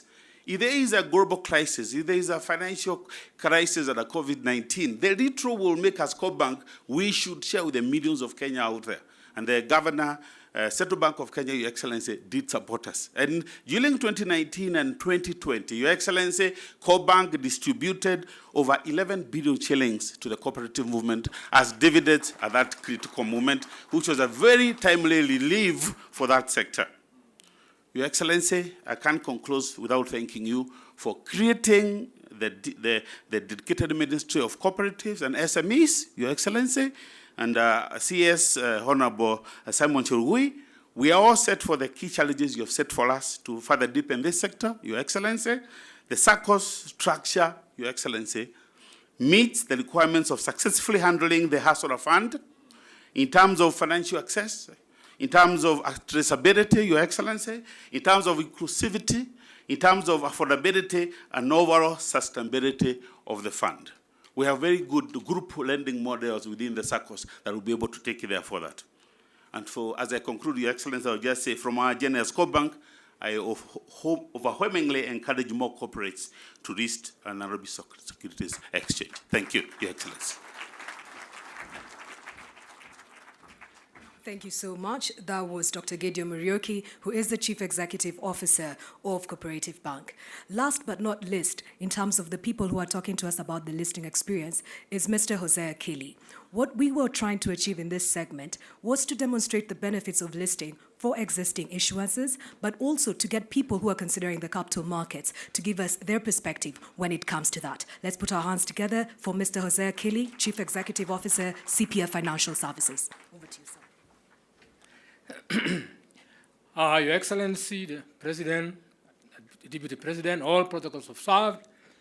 I stand here, sir, to represent both CPF Financial Services Group, which comprises the Lab Trust Pension Fund, which was started in 1929 under City Council of Nairobi, and the County Pension Fund, which is now the scheme for umbrella scheme for 47 county governments. I also stand here to represent Association of Pension Trustees and Administrators of Kenya as their chairman, APTAC, which together we hold a value of over 1.6 trillion Kenya shillings in assets. We invest 47% into this market. In other words, all these listed companies are holding our money, and we are the biggest shareholder, I think, as a group. I'm glad to say, sir, that pension industry is a real engine of growth in a country like Kenya, just like in other parts of the world. The experience worldwide is that harnessing long-term contract funds, like pension funds, really is the solution to prosperity in a country. I want to say, for example, that through my own initiatives, working with our regulator, we've been able to unlock a certain amount of funding from the industry. We, for example, have dedicated 10% of our entire holding of 1.6 trillion available for affordable housing instruments. So the only challenge is that this has not been fully put forward or arranged within the industry so that you can focus it on that sector as you desire, and we are definitely ready to engage with your government. We actually want you to have a similar engagement with us as an industry, just like you are doing today with the capital markets. And we request that you give us audience. Secondly, sir, we are the biggest partner for the government in infrastructure development and investment. For example, if there was a serious thinking, most of the investments like the Lamu Port, SGR, Expressway, all would have been done by the pension industry if the instruments were structured well. You don't need foreign funding for that. The only thing, sir, we want to ask you is that there is a very interesting issue with your tax administration. There's a huge taxation on contributions of pensions into pension schemes, discouraging people to save. There is also a huge taxation on living when you're collecting your pension. Something is wrong, definitely, sir, because if you want to encourage more savings as you want to do, you have got to sort it out. You've got to remove it. I would not want your support, which you promised the Kenyans, that you'll match for every 2 shillings they put in, you'll put a shilling. If it will end up in taxation, then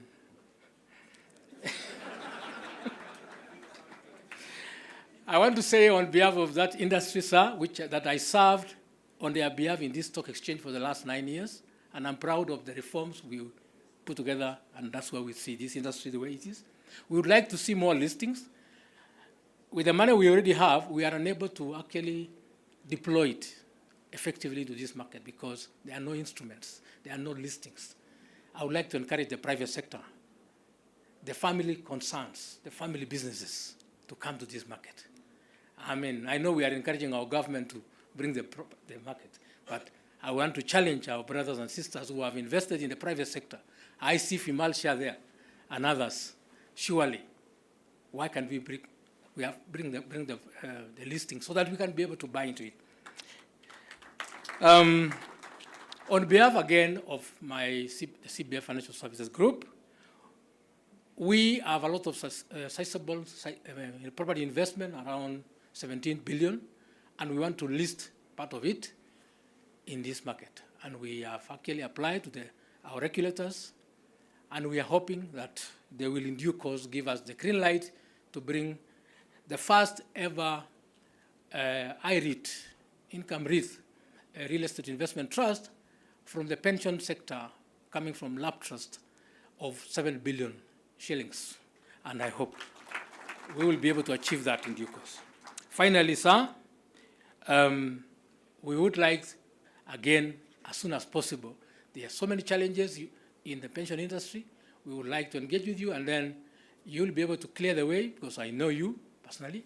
You are able to solve the problem for us so that we can be able to mobilize more money and help you to actually rely more on local resources as opposed to foreign resources. So the final thing I want to say is that kindly make pension saving for all citizens mandatory.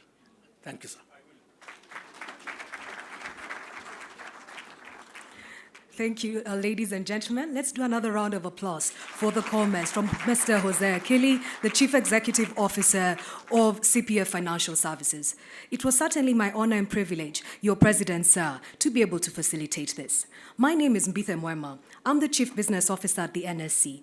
I have the humility and the privilege to actually work under my CEO, Mr. Geoffrey Odundo, who's the Chief Executive Officer, my Chairman, Mr. Kiprono Kitoni, and also my incoming Minister of Investments and Trade, Honorable Moses Kuria. I mentioned that just to say we are ready, whether you are in the public sector or the private sector. We have demonstrated to you that the NSC is the place where you get the power of capital. You unlock your value proposition as a company. And Your Excellency, sir, this is the place for hustlers. Tuko gangari. Na kwa lugha ya stockbrokers tuko farm. Stockbrokers tuko farm. Asante sana. All the best. God bless you and God bless Kenya. Thank you so much. Thank you very much, Ms. Bithe. Your Excellency, if it pleases Your Excellency, I will now invite Terry-Ann Chebet to moderate the high-level panel session. Terry-Ann, kindly.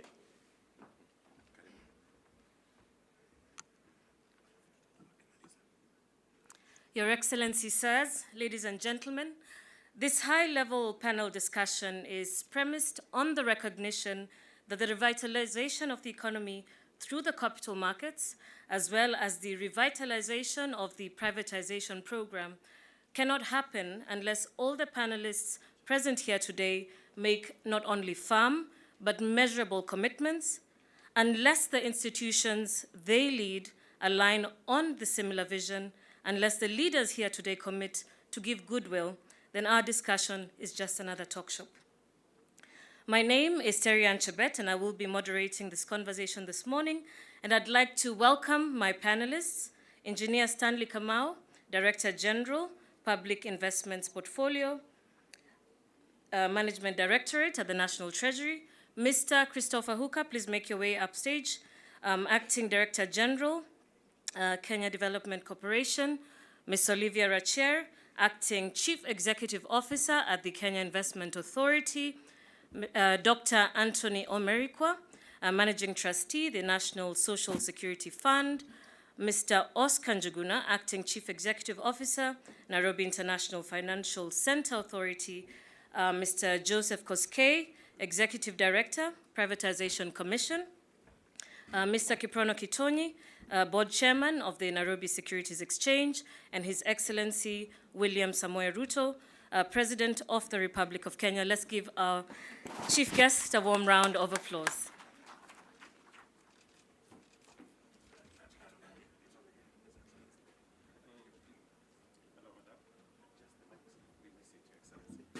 Let's remove this.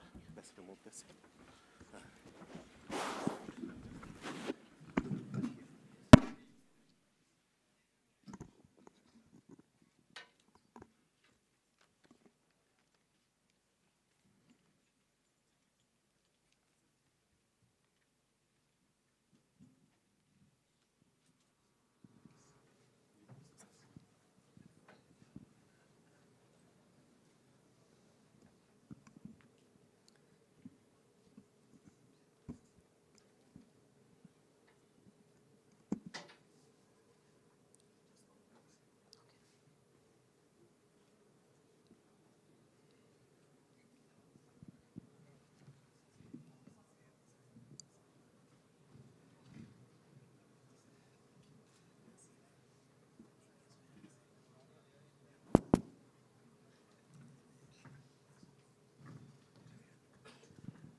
Thank you very much, ladies and gentlemen.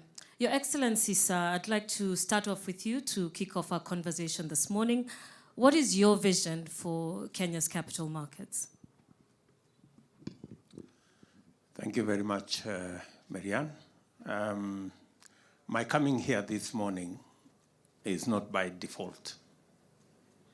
It's not because I didn't have anything else to do. I came here deliberately because I believe the stock market has potential to help us do a couple of things. Number one, I believe the capital markets, and I've said this before, has the potential to help us raise development capital as government.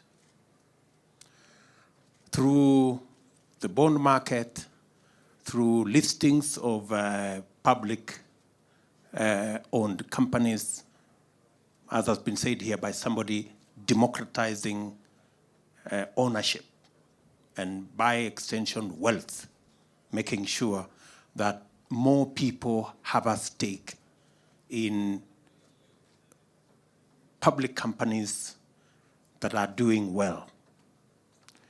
And therefore, and I had this conversation a few years ago with the management of Nairobi Stock Exchange, the NSC.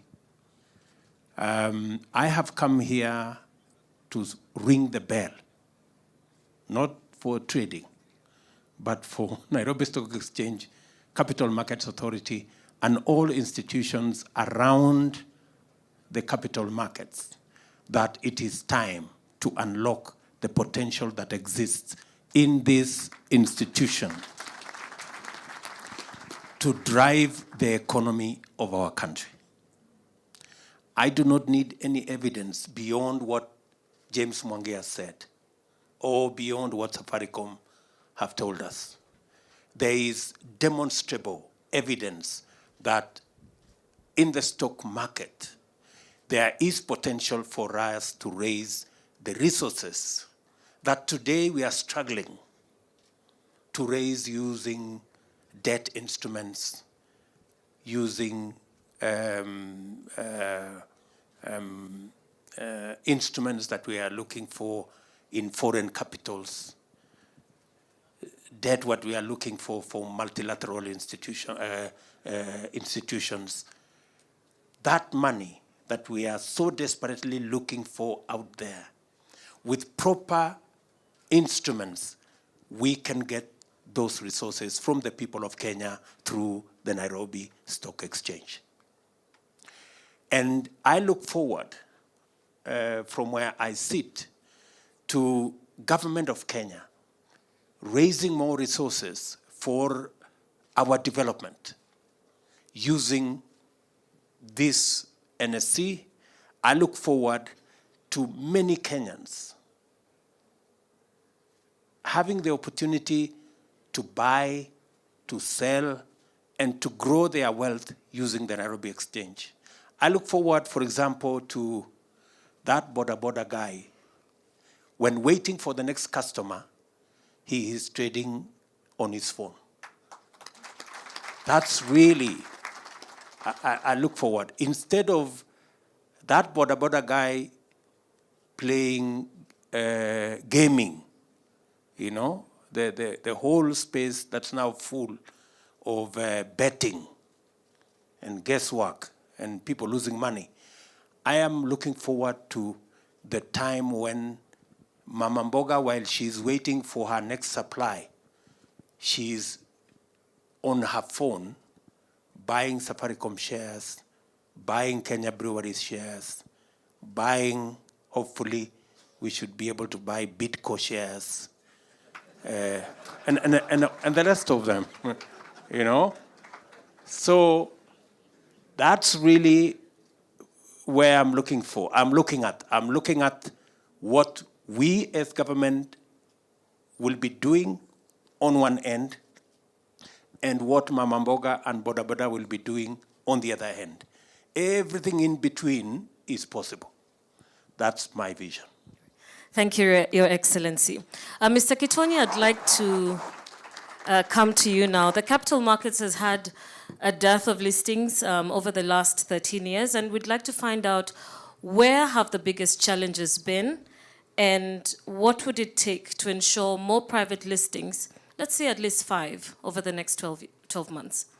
Thank you very much, Terry Ann. First of all, just to say that what His Excellency has just said is like music to my ears. And reading the Bible, they say, seek and you shall find, knock and the door shall be opened unto you. Jeff and I and our board and all of us actors in the capital markets, we've been knocking on the door for many years until we almost started to think that that biblical verse does not hold true. But Your Excellency, what you've said today is really like what we've been waiting for. With respect to your question about the dearth of listings on the exchange, I would say 2 things. One is the process.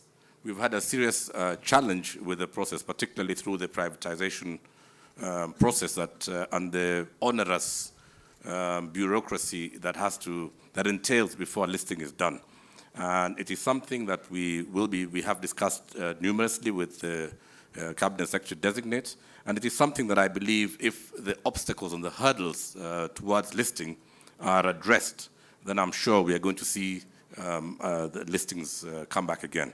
I think the years 2002 to 2010 saw very many listings and it saw a real lifting of these markets. And the second thing, obviously, is that in most developed markets, the public sector or state-owned enterprise listings lead the charge and is always followed and reciprocated by the private sector. We saw that in France with Euronext, we saw that in the LSE, we've seen it in New York and in many other places. The second thing is obviously the confidence of the business owners to know that they will realize value. And I believe that the testaments that we have received today from the owners of the enterprises that have spoken before us is a clear demonstration. And I'm certain that with that messaging and with the fact that there is a demonstrable evidence that there is a huge benefit in listing, that matter will be remedied in the year to come.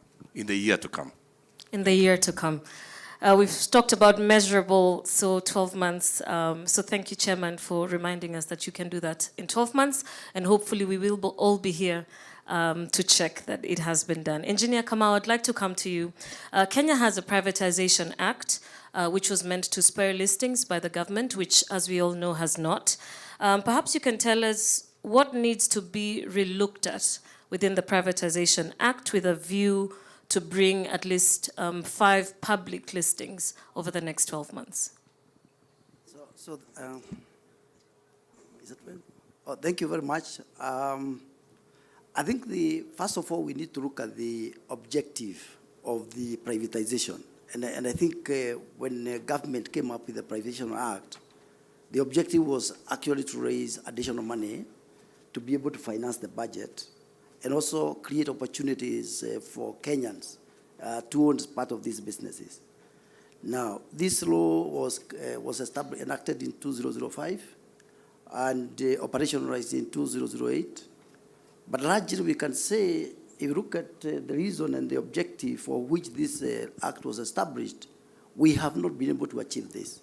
And for a number of reasons. I think we need to appreciate that the law has a lot of bureaucracy. I was looking at the kind of steps that you need to go through to privatize a state corporation. It takes about 16 to 17 steps. And I think some of those steps will take maybe 3, 4, 5 months.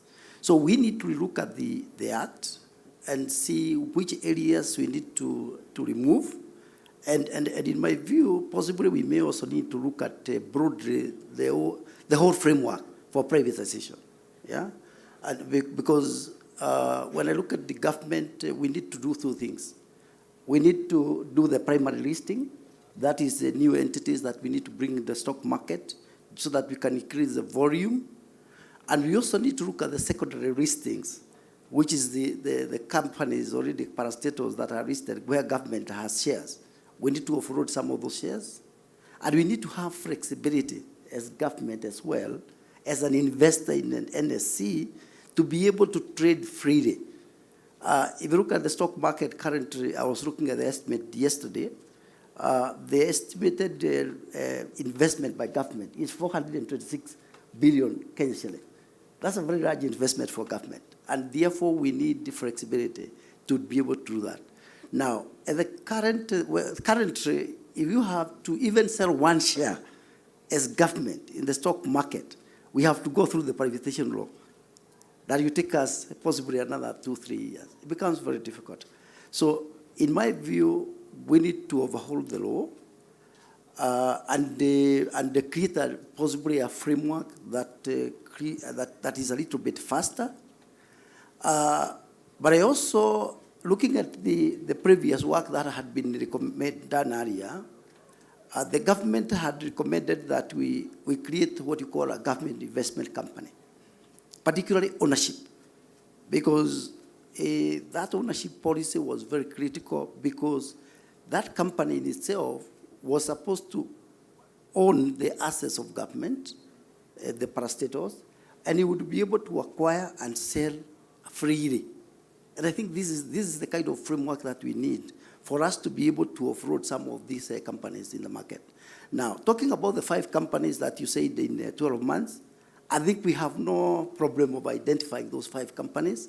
I think we have very many companies we can bring on board. But at the same time, I think I do appreciate that one of the things that we needed most, and that is needed most, is also political support and policy support. Because last time, when we were trying to do some privatization, there was the presidential program was put in abeyance in 2014, and this was only lifted in 2019.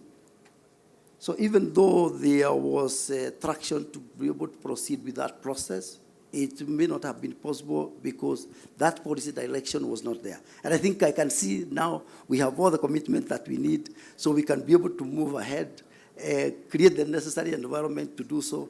And I think within 12 months, we can be able to bring the likes of KPC, KPA, whatever other companies that we may agree within government. Thank you very much. Thank you very much, Engineer. Mr. Hook, I'd like to come to you now.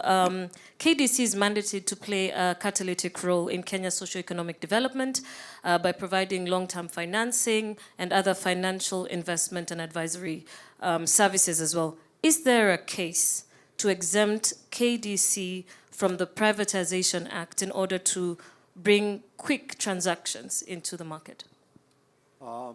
Thank you, Terian, for that question. KDC is a government-owned entity for development finance, so it's one of the strongest and the single DFI. Ideally, we are supposed to support the government in its priority development agenda in terms of mobilizing resources. Once resources are mobilized, we have both the support we give to enterprises, both on equity and debt. In terms of existing investments, we've got both equity and, equity both in private and private sectors. Some are mature to the extent that it requires divestiture in terms of recapitalizing and deploying more resources, liquid resources, to the economy. However, again, following up on what Engineer Kamawa said, we have to, when we invest, we don't require approval of the necessary agencies. But when we divest, again, because it's a sale of government asset, we have to go back to the privatization process to divest from mature investments.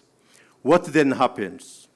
When the process is not efficient enough, ultimately, there is erosion of value in the process of the delay that we don't realize the required resources in time for readiness to deploy to the requiring or needy sectors.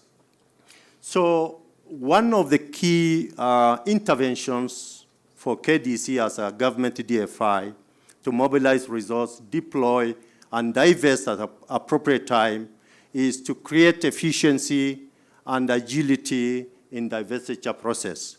And that can only happen if we get exemption from the privatization process, which really delays up to 10 to 13 years sometimes, but requires to give us a free hand to invest and divest at the appropriate time. In terms of supporting the agenda for today, Yes, we've got mature investments that we can easily get out to create more capital, recapitalize KDC, and support the government agenda in terms of financing both private sectors, small and medium enterprises, and that's exactly what we are saying, that we need to be exempted for us to be agile and efficient in mobilizing and deploying those resources. Thank you. All right. Thank you very much, Mr. Hooker. Just wait, Terian. So we need to be exempted by who? Is one of the interventions, sir. I thought you people are the government. So.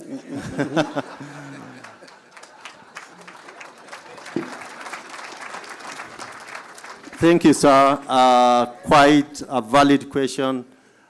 Yes, those are the challenges that are there, but now we are coming to the realization that we need to do the necessary amendments to the Privatization Act. We've already done our memorandum in terms of request for the amendment to the Privatization Commission already, and which I've shared already with the nominee CS for Investment and Trade to help us progress that exemption process. Thank you, sir. Yeah, I think what we should be saying in a nutshell is that we have a bad privatization law, simply put. And instead of helping us with privatization, it has actually stalled the whole privatization agenda, and it is not possible under the current law to carry out the privatization process that we have a plan to. So I have given instructions to Moses that if it is not possible for us to amend that law in our first 100 days in office, let us repeal it. You know, we did so much without the law. We've done so little. We have actually done nothing. Let's just put it. We've done nothing with the law. So I think it's just time we call a spade a spade.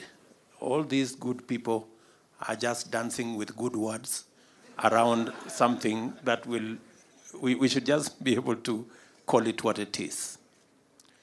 I think what is expected of us is whatever we have to do as government, we must do it so that in the next 12 months, we have between 6 and 10 companies listed at the stock exchange as we democratize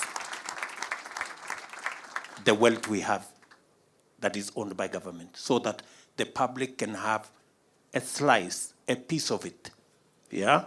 So I think what is cut out for Moses here, and I am happy that Moses was one of those people are called what? Traders. This Moses was a trader in the stock exchange. So there is no lessons for him to learn from anybody. He knows what he must do.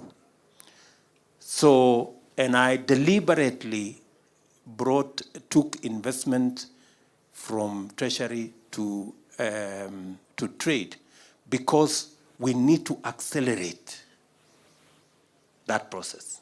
So in short, as we prepare between 6 and 10 companies for listing in the stock exchange in the next 12 months, and I promise you we will deliver on that commitment. I also want to encourage the private sector. As we bring 10 companies, please bring 5 from the private sector. You know, working with the capital markets, I think it is possible, Nesbitt and your team, and the stock exchange, Kiprono and your team, to work with us in the public sector and work with the others in the private sector, so that we can unlock the potential that we have in both spreading wealth and also raising capital that is not debt. Debt is weighing down our government and our companies. So it's very important that we go that direction. Let me also say to the private companies, I am told the private companies are reluctant to come to the stock exchange because there are tax issues that may arise if they disclose whatever it is. I want to promise the private sector companies, whatever tax issues may arise, as government, we are willing to work with you so that we can remove any impediments. We are ready to forgive some sins. Let me put it that way, yeah? So that we can all move together, yeah? We can all move together. So we're very clear, and we want to work with you so that we can unlock the potential that exists through the NSC. Sorry, I took a lot more time. Thank you, Your Excellency. Let's give a round of applause because you have also become my co-moderator this morning. Mr. Chair, let me come to you now. Ken Invest has played a critical role in attracting investment, in positioning Kenya as an investment destination, but there are also several other government agencies that are seemingly playing a similar role. What needs to be done to, one, align, to ensure that there's one more clarified investor engagement, as well as to provide more clarity within that space? Thank you very much, Terian, for that question. Indeed, there are several agencies that are promoting investments, facilitating investors, but there is only one that is mandated by law, and that is Kenya Investment Authority. So it is our desire that we have all FDI register with Ken Invest so that you're able to collate and collect data, which also would inform our state of investments. Currently, we don't know how many investors come in because they come in through different channels. They come in through Ken Invest, they come in through other government agencies, they come in through private companies. Lawyers are also registering investors in this country. So we don't have sufficient data in terms of where they're investing, how much they're investing, how much employment comes in, you know, how much foreign employees are there, Kenyan employees. So it's only if we collate these, get all the FDI to register with Ken Invest, if you could make it mandatory registration, either through law or directive, it would really help us move forward. Secondly, in terms of the National Investment Council, Your Excellency, it is our ask that if we could operationalize the National Investment Council, which has been in our Act, the Investment Promotion Act, since 2004. This, under your leadership, would bring the cabinet secretaries who are in charge of the sectors that cut across the National Treasury, the Council of Governors, CS for Lands, and the secretary being the CS in charge of investments, the incoming Moses Kuria. So it is our ask, Your Excellency, that you could operationalize the National Investment Council. This would definitely be a game changer in terms of dealing with investor concerns in a more efficient, in a more well researched and a timely manner. Thank you very much. Thank you so much. Mr. President, would you like to? Terian, you have to be careful because we might have to share the stipend for moderation at this rate. Yes, I want to confirm to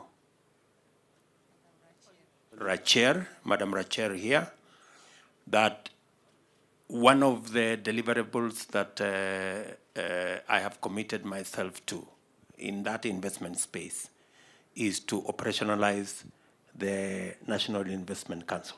That you can count on my support. So that we can think through and we can provide leadership in that whole space of investment. There was something else that has escaped my mind I wanted to say, but I will remember. But Moses, Kuria, I have taken a lot of time to have this conversation with him. We have it in our manifesto. If you look at our manifesto, we have said we are going to explore alternative sources of raising money for investment and for development. And we have listed the sale of profitable government entities to Kenyans as part of that strategy. So it is not a sterile provision in our manifesto. It is something we intend to deliver on. And I am very happy that even though we were thinking in a different environment, I am very happy to listen to what the players, the actors in the stock exchange are saying.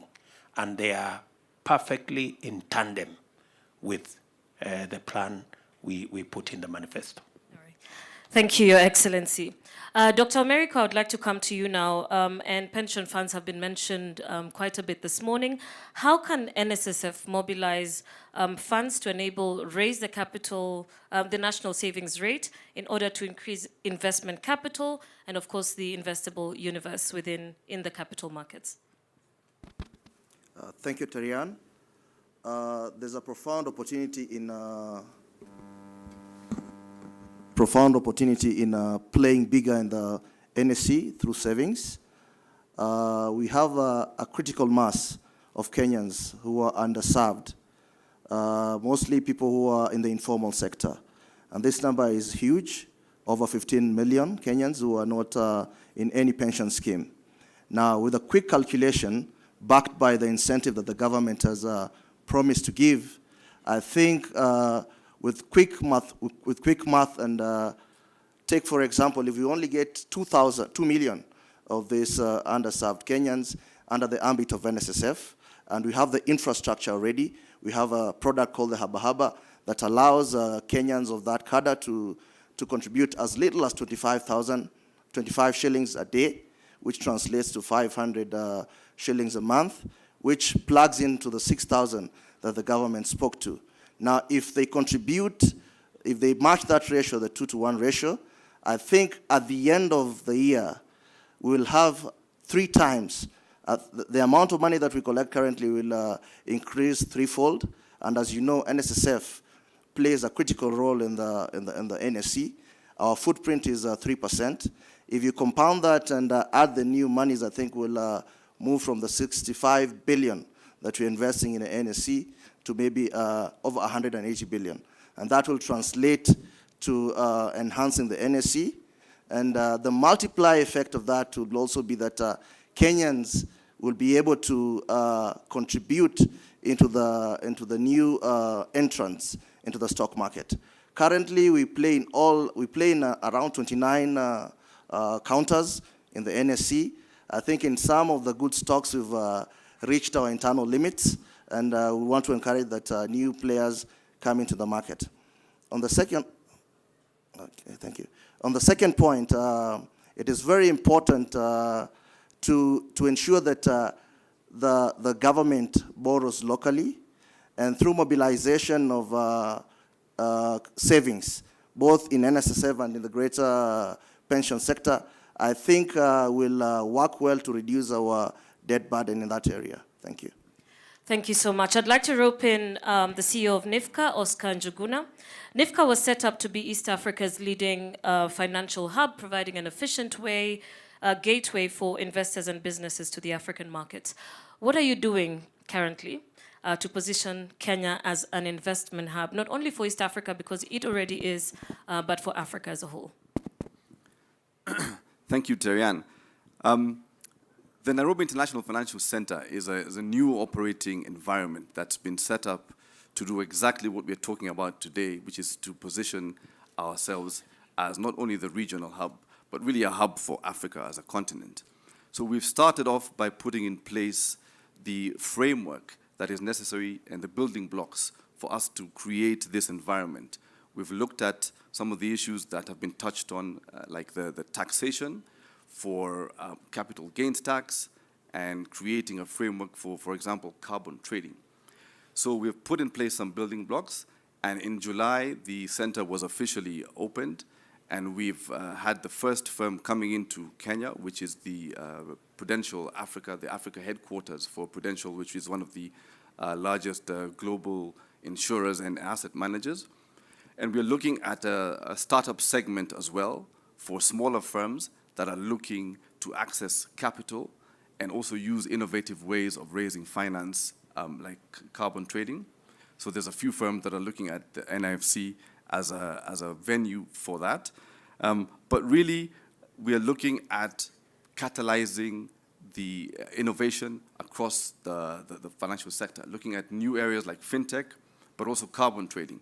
So we've entered into a partnership with the Nairobi Securities Exchange and Air Carbon Exchange to really work out a way in which we can create the first East African carbon trading exchange that will enable businesses, especially businesses that are here, but also new businesses, to monetize the carbon that exists in the businesses that they're creating.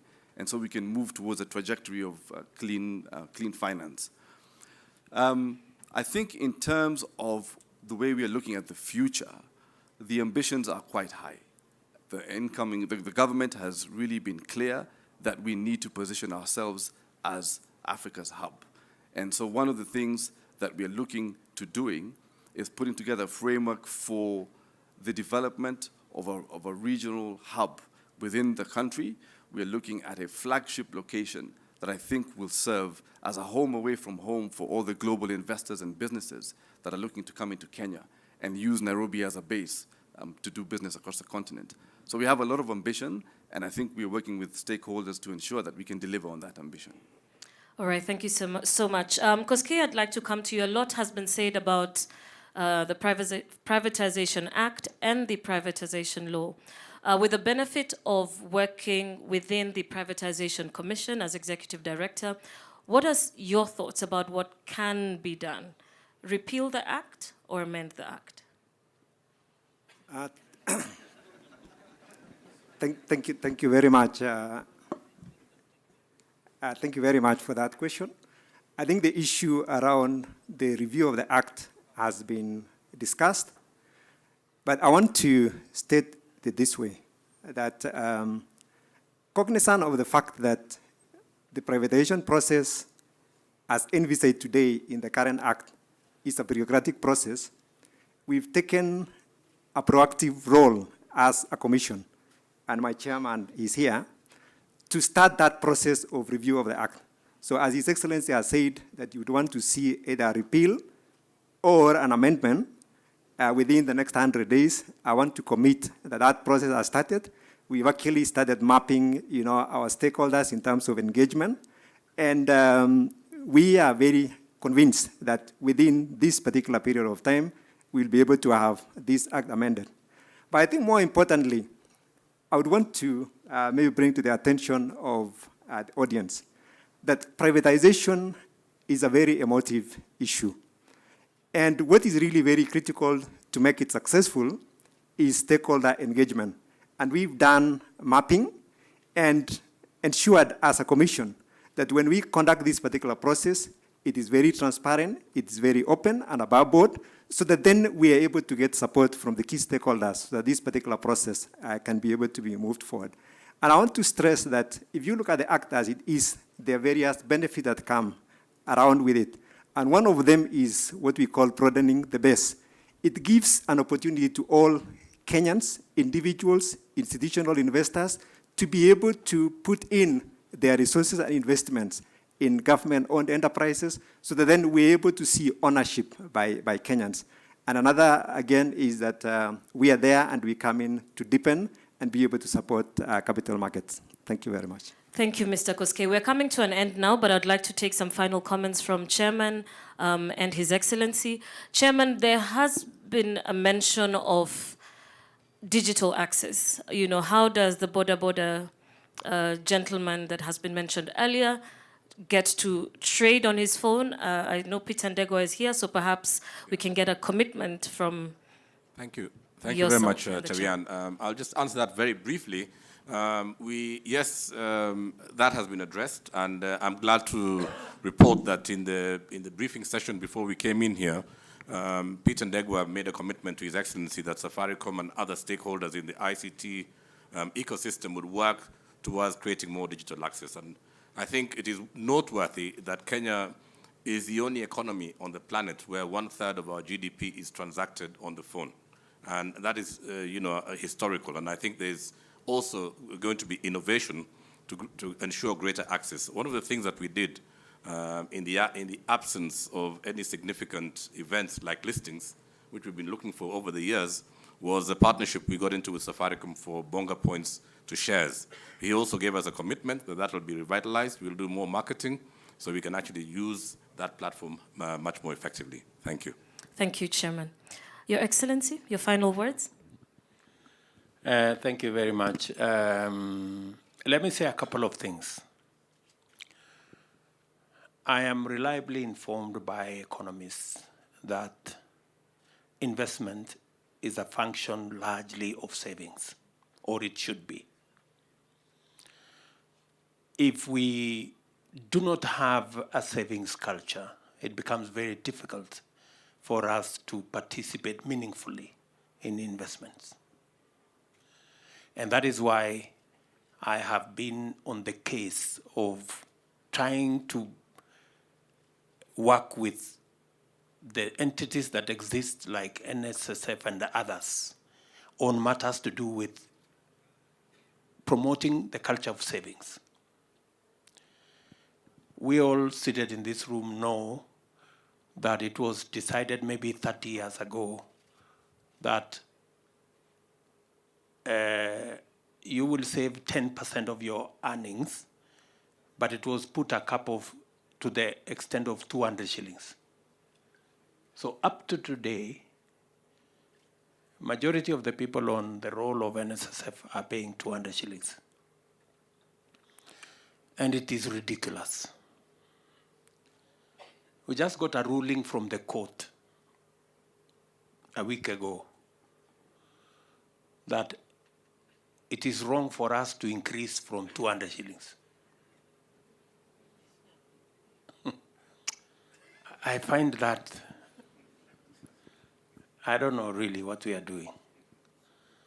So, and I have had a conversation with the board and management of NSSF, and we have agreed that we need to go and talk to the court again to ask them, surely, do we live in the same country? Because NSSF are telling me progressively it's getting to be more expensive to collect the 200 shillings. We may as well forget about it. Because it's becoming more expensive to provide the infrastructure to collect the 200 shillings. So we must drive that savings agenda from every corner. And I want us to persuade ourselves that savings is the right way to go. I am hoping that working with Parliament and working with the judiciary, we can arrive at a compromise where we can increase our savings. And I like the words of Mr. Keeley. He said, savings must be mandatory. There are no two ways about it. There are no two ways about it.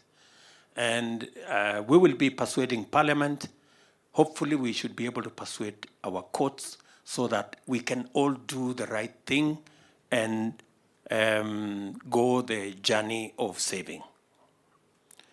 That's one thing I really want all of us to work on. Secondly, my two good friends at that extreme end,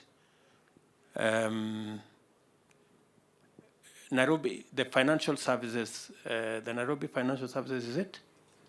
Nairobi International Financial Center. Nairobi International Financial Center. It's been there for 5 years. It's not a new organization. The CEO said it's a new organization. It's not. 5 years is not new. And they haven't moved much. You know, let's also be honest. The Privatization Commission, Mr. Kosgei there, is 13 years since we got, the last company was listed. I think it will be fair to ask for a refund of salaries from those two gentlemen.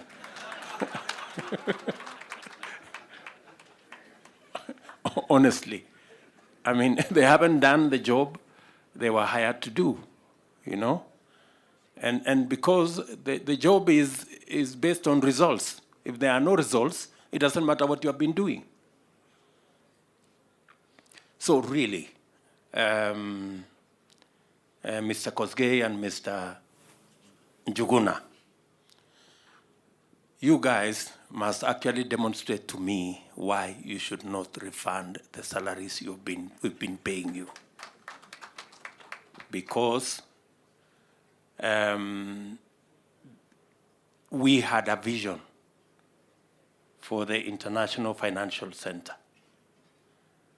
I have told Mr. Njuguna here that it must be, we must have results. The Privatization Commission, we cannot be lamenting about the law. It is in our power to change the law. We don't exist to obey the law. The law exists to serve us. If it is not serving us, we change. If it is not, if we cannot change, we repeal, so that we give ourselves the latitude to do the right thing. So I want to commit on behalf of these two gentlemen and Mr. Muriuki there, that we will provide the necessary leadership so that all these organizations can deliver on their mandate. And we will provide the necessary leadership. We will put together the legal infrastructure for us to be able to actualize what these organizations were meant to achieve. If again you look at our manifesto, these are instruments, or these are interventions we committed ourselves that we are going to work on. Finally, I don't want to take over your job, Terian. Finally, to the NSC and to the stakeholders in the entire capital markets ecosystem, I want to commit to you that we have Mr. Njuguna here and Moses Kuria. I have confidence in these gentlemen to deliver on our plan to make sure that we unlock the potential that exists in the NSC. Asante. Thank you very much, Your Excellency. Ladies and gentlemen, you may take your seats, and I'd like to hand over now to Mr. Wanjohi.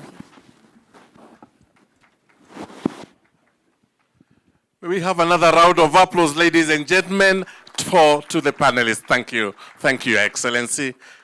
Thank you, the panelists. Thank you, Terian Chebet. We may sit, Your Excellency, we may be seated. If it pleases Your Excellency, it is now my pleasure and privilege to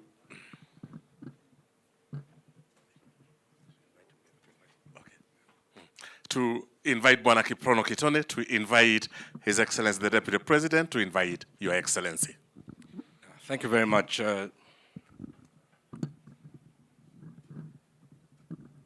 Thank you very much, MC. Your Excellency, just, as we had to cut my remarks briefly because of the time that we had to open the market. But let me just say very briefly that one of the things that I didn't mention earlier on is that we listed the first green bond. And I can see Mr. Kirade in the house. He can please be standing.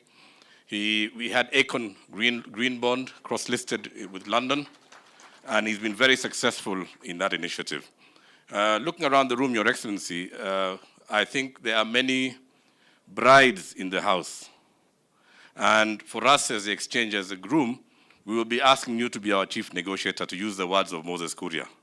Looking around the room, Vimal has been mentioned many times. I see people like Richard Ngatia, I see people like Joshua Chepkwony, I see people like Dr. Mishra, I see Joachim Westerveld, I see James Degwa, I see many leading investors in this country. And Your Excellency, we will be asking that you help us to speak with these people, wafungue roho, ili mali tulete kwa soko la hisa, ili wananchi wapate nafasi ya pia kuwa wawekezaji. So Your Excellency, our two requests will only be that we have more state-owned and owned enterprise listings, and Your Excellency, we as a private sector, we as a Nairobi Securities Exchange, we commit, we will do our part. It is now my singular, and with the other historical thing, apart from Your Excellencies being here, is I cannot remember the last time we've had a high-level function as this on time. I once visited Japan, and we were told, if you're asked to attend a function at 9, be there at 9:15. We expected Your Excellency at 9:15, you were here at 8:30. So we were all running around the lift. We almost broke our legs. But if this is the way Kenya is going to go, there's two things that business people like. One is timekeeping, and two is decisiveness. We like a yes or a no answer. And by the way, in business, a no answer is as good as a yes, because you save time. You can go and do something else if you're told no. So those are the two things we are seeing clearly in your administration, and we are very excited as a private sector. It is now my singular honor and privilege to invite His Excellency, the Deputy President of our Republic of Kenya, old friend of mine. Congratulations, sir, Your Excellency, Honorable Rigathi Gachagua.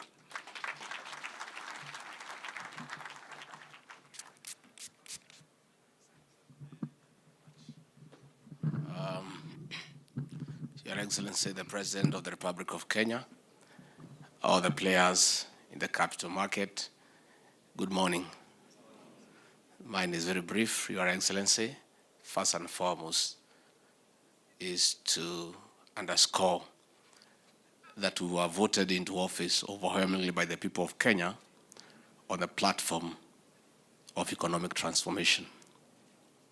In that journey, in that quest, the capital markets industry is our very serious partner. And the presence of His Excellency the President this morning here underscores our serious commitment to partner with you for the economic transformation of this great republic and eventually to restore the dignity of the Kenyan people by improving the quality of lives. I want to confirm to you that we have very firm and strict instructions from the President to do whatever it takes to do away with the bureaucracy and red tape to facilitate and support investment. That you have a word, and we shall do what needs to be done, and the Investments Commission and National Assembly, in the review of that law, will roll out a very robust, extensive public participation so that the players can give their input so that we get the right law into place. Finally, let me also confirm to you that the problems we developed in this country has been a problem of leadership. Everything starts and ends with the leadership. Once you have the right leader in place to give leadership and direction, everything gets very easily done. I want to confirm from where I sit and my continuous engagement on a daily basis with our president. He's an easy president, he's an easy leader. He'll be available to you on short notice to discuss on what we need to do to improve investment and overall our economy. Our president has given a policy direction that his style of governance is one that is based on continuous engagement. And he is very clear that he doesn't know everything, and he's quite happy to be corrected and to be given new thinking to enrich his own thinking to be able to make the right decisions for this great country. With those few remarks, I ask you to be upstanding and put your hearts together. We welcome the President of the Republic of Kenya, Dr. William Samoei Ruto.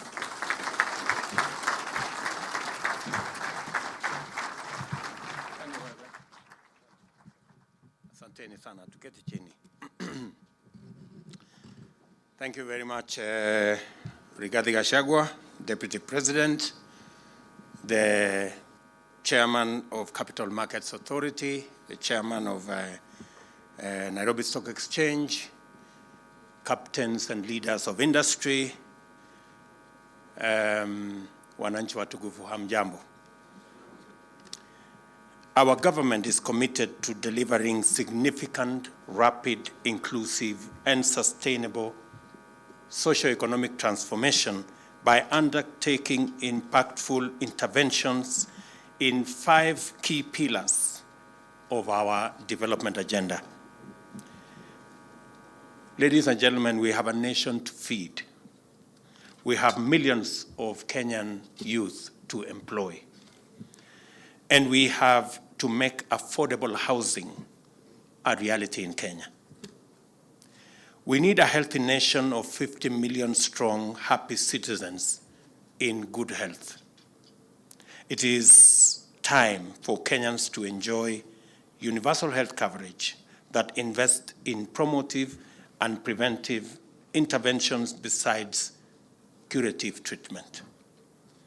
Our envisaged national transformation will be delivered on the back of a robust and empowered micro, small, and medium enterprise-sized enterprises sector, and it is also time to invest in a digital superhighway to facilitate young Kenyans to plug more firmly and deeply into the global digital economy, thereby enabling them create jobs, generate incomes on an unprecedented scale. In implementation efforts towards these priorities are the game changers of our socio-economic system that will unleash tremendous potential positive change while creating millions of jobs and dramatically increasing earnings and wealth. This grand assignment we have committed to requires the investment of immense amounts of resources at a time when we have tremendous challenges connected with the state of our public finances. A lot of our revenue is committed to servicing our financial obligations, and financing development is becoming even more challenging in our country. Yet, we cannot defer the possibilities that will be unlocked through investment in critical enablers of rapid transformation or postpone the promise of sustainable development to await debt repayment. As part of the strategic configuration of our way forward, my administration intends to not only focus on strengthening and deepening our capital markets to become an alternative source of development capital, but also an alternative form of investment to most Kenyans. This is why we have established for the first time a State Department for Investment Promotion under a principal secretary in the Ministry of Industry, Trade, and Investment. To affirm this resolve, my administration will revitalize the capital markets by embarking on privatization of state-owned enterprises, where divestiture is overdue and strategic, as well as the introduction of such innovative products as a domestic dollar-denominated bond. I have said and made a commitment, and I have asked the ministry concerned that between 5 and 10 public enterprises that are mature should be listed in the next 12 months. I expect that the private sector will work with the capital markets so that we can also have companies from the private sector listing in the Nairobi Stock Exchange. My government is prepared to work with companies that want to list in the stock exchange to overcome some of the challenges that you may have that are denying you the opportunity to list in the stock exchange. In order for us to do this, the government is embarking on review of the existing privatization law with a view to repealing it or replacing it with a legal and less inhibiting and more facilitative policy framework to steward rapid privatization processes. Even as we seek to strengthen and deepen the capital markets, we are cognizant of the need to protect and promote the small investors. I have instructed the Capital Markets Authority and other relevant departments to work on developing framework that places investor protection, including the enhancement of the Investor Compensation Fund, investor education, and strict enforcement of compliance by market intermediaries as the center of a re-energized capital markets. We must remember that the golden years of our capital market activities were inaugurated by Safaricom initial public offer in 2008, which generated intense public interest, attracting millions of small investors and bringing Mama Mboga to the Securities Exchange.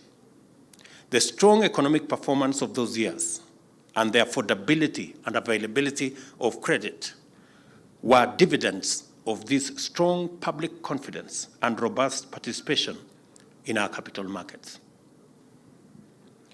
As you will recall, the IPO was consequently oversubscribed by 532%. It is time to bring back those times, and today, as I ring the bell, I shall be inviting all Kenyans, the Hustler Nation, into the Nairobi Securities Exchange and take the Nairobi Securities Exchange to all Kenyans.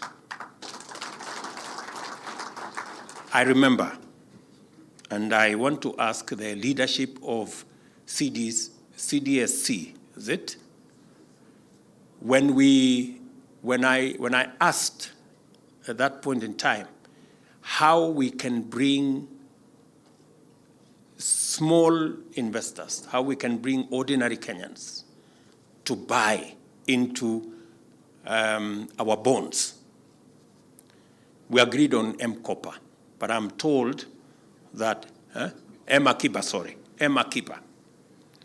But it did only, there was only one bond list at that time, and it ended there. Mr. Njuguna, you are a big player. You understand how this should work. I am looking forward to the day when our bonds will be shared between the big players and the small players in equal measure.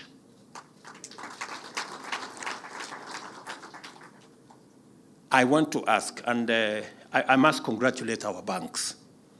They have stood with us. Whenever we went to the market with our bonds, they have supported us.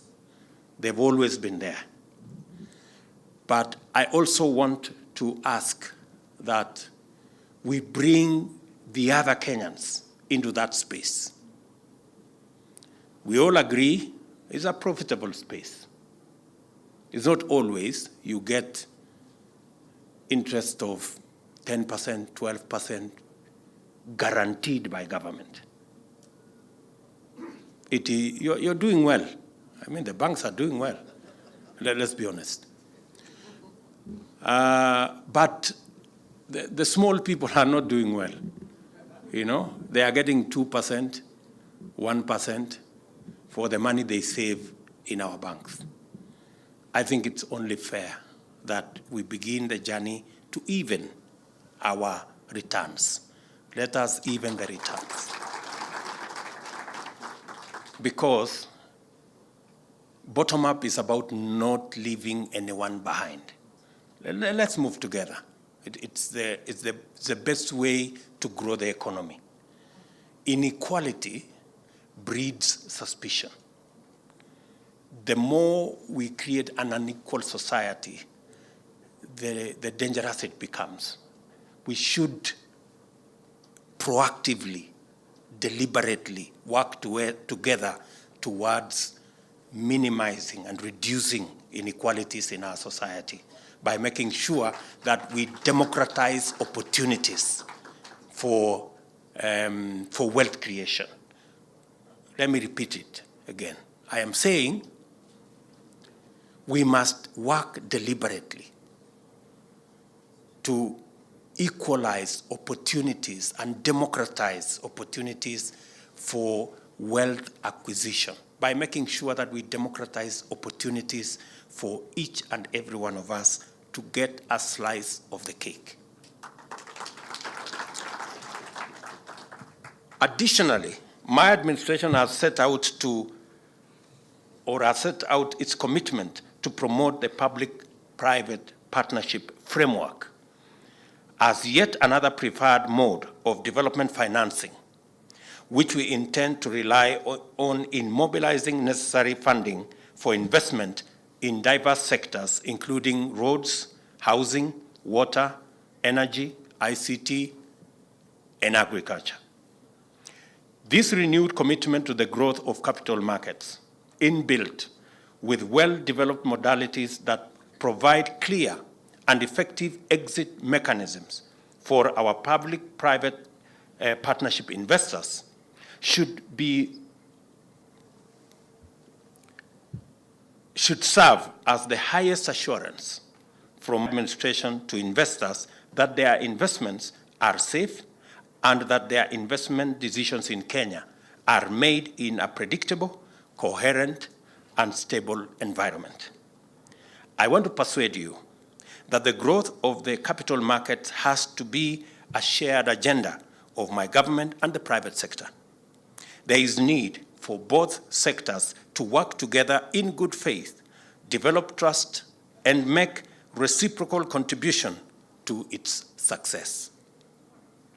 It is my hope and desire that the private sector will reciprocate the government efforts to accelerate privatization and develop our capital markets by offering more privately owned enterprises for listing at the Nairobi Securities Exchange as part of their contribution. And on this note, I want to congratulate Bio for beginning the journey to list in the stock exchange, and also congratulate Credit Bank. I am told that they too, Madam Korir, they too have gotten the necessary approvals to list in the stock exchange. That is a positive signal for all of us, including those of us in the public sector. The envisioned growth of the capital markets will be sustainable through processes that place due consideration to environmental protection and climate change mitigation. I challenge capital markets players to devise with innovative solutions and incentives that reward best practices based on environment, social, and governance principles. I have in mind, for example, such innovations as the issuance of green bonds and the establishment of a secondary market for our carbon credits. Finally, we expect all these measures to culminate in the significant promotion of Kenya's position in the world map of money centers alongside Johannesburg, Frankfurt, London, New York, Shanghai, Tokyo, and Dubai. 5 years ago, Kenya took its initial significant step towards this ambition of enacting the legislation to set up the Nairobi International Financial Center as an authority, as the basis for the formulation of the necessary incentive schemes to attract leading global financial players. We are now taking another step by setting up the proposed Nairobi Financial District. We are taking another step in that journey. We envision the district to be the world's newest and most exciting financial center, as well as the home of choice to the world's leading financial institutions, and envisage it establishing itself firmly as the best place to work and live. This is no idle dream. Nairobi is already a leading destination for international civil servants who work for various multilateral institutions. I call upon the private sector to support and participate in the Nairobi Financial District, which will be set up as the gold standard for our public-private partnership program. We have a plan to transform Kenya. We have the commitment and the political goodwill to do what it takes to actualize it. We have a thriving private sector and a capital market that holds great promise. This moment is pregnant with wonderful possibilities, and we must deliver them together. We stand on the cusp of an opportunity to renew the relationship between Kenyans of all walks of life with the Nairobi Securities Exchange, and to reaffirm the place of the capital markets in igniting and sustaining unprecedented national development and socio-economic transformation. Today, therefore, I'm delighted to ring this bell and to usher in a new era of inclusive transformation possibilities, spanning the public and the private sector, involving all from the bottom up.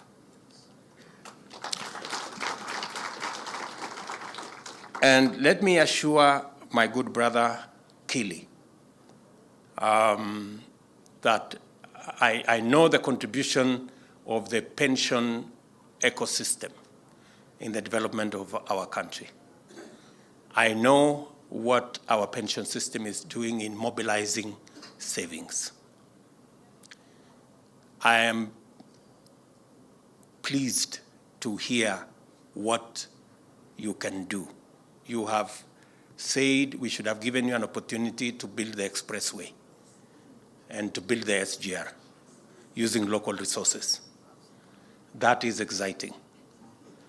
I want to tell you, those two are already done, but there is more we can do. We are discussing the construction of the dual carriageway to Mau Summit with investors. I will welcome you to put in a proposal and your organizations.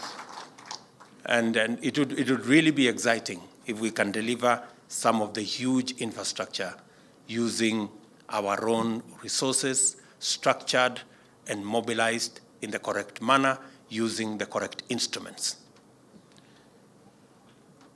Because of what you have said,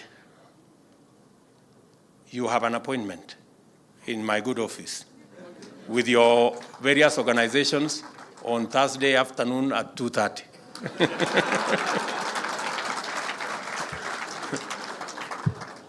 Because that conversation you want us to have, I have also been looking forward to it. So we will pick up from where we have left today, and I hope you mobilize your sector to come and have a conversation with us. We will continue to have this engagement. Nobody has the monopoly of all knowledge, but together we can build a genius economy if we work together. So I am very confident that working together with respect and making sure that we are courteous to one another, we can be able to, and we do not have a choice. Failure, good people, is not an option. This is our country. Collectively, we must work at it and make sure that we all succeed. As my good deputy has said, we are prepared to listen. We want to give way. If we have a good idea and you have a better idea, we will agree to give way our good idea for your better idea, because that's the only way we can take Kenya forward. So I want to say thank you very much. I am really proud to be part of this event that hopefully, as I have said earlier, will unlock the potential that exists in Kenya and in Kenyans and make sure that nobody is left behind. Asanteni sana. Your Excellency, briefly to remain on stage, very briefly, Your Excellency, sir, and request the chairperson and the CEO to come up the stage and present a gift to His Excellency the President as a memento for this great occasion today. The rest of us, we may be seated kindly as the chairperson, on behalf of NSC, presents a gift to His Excellency.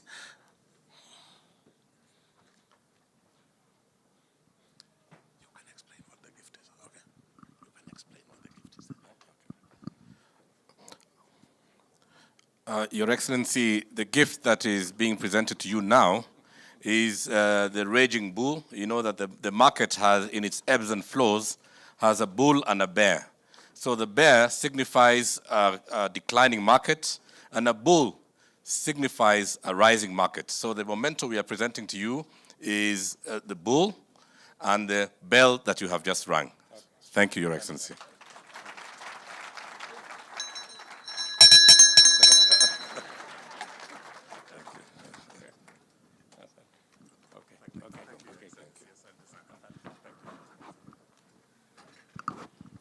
After this, I will request all of us to remain seated as His Excellency the President takes his leave, and Your Excellency will plead for 2 photographs outside there, one with the Board of Management, NSC, and the second one with the pioneers. And after that, we'll have the national anthem after the photo session. Your Excellency, after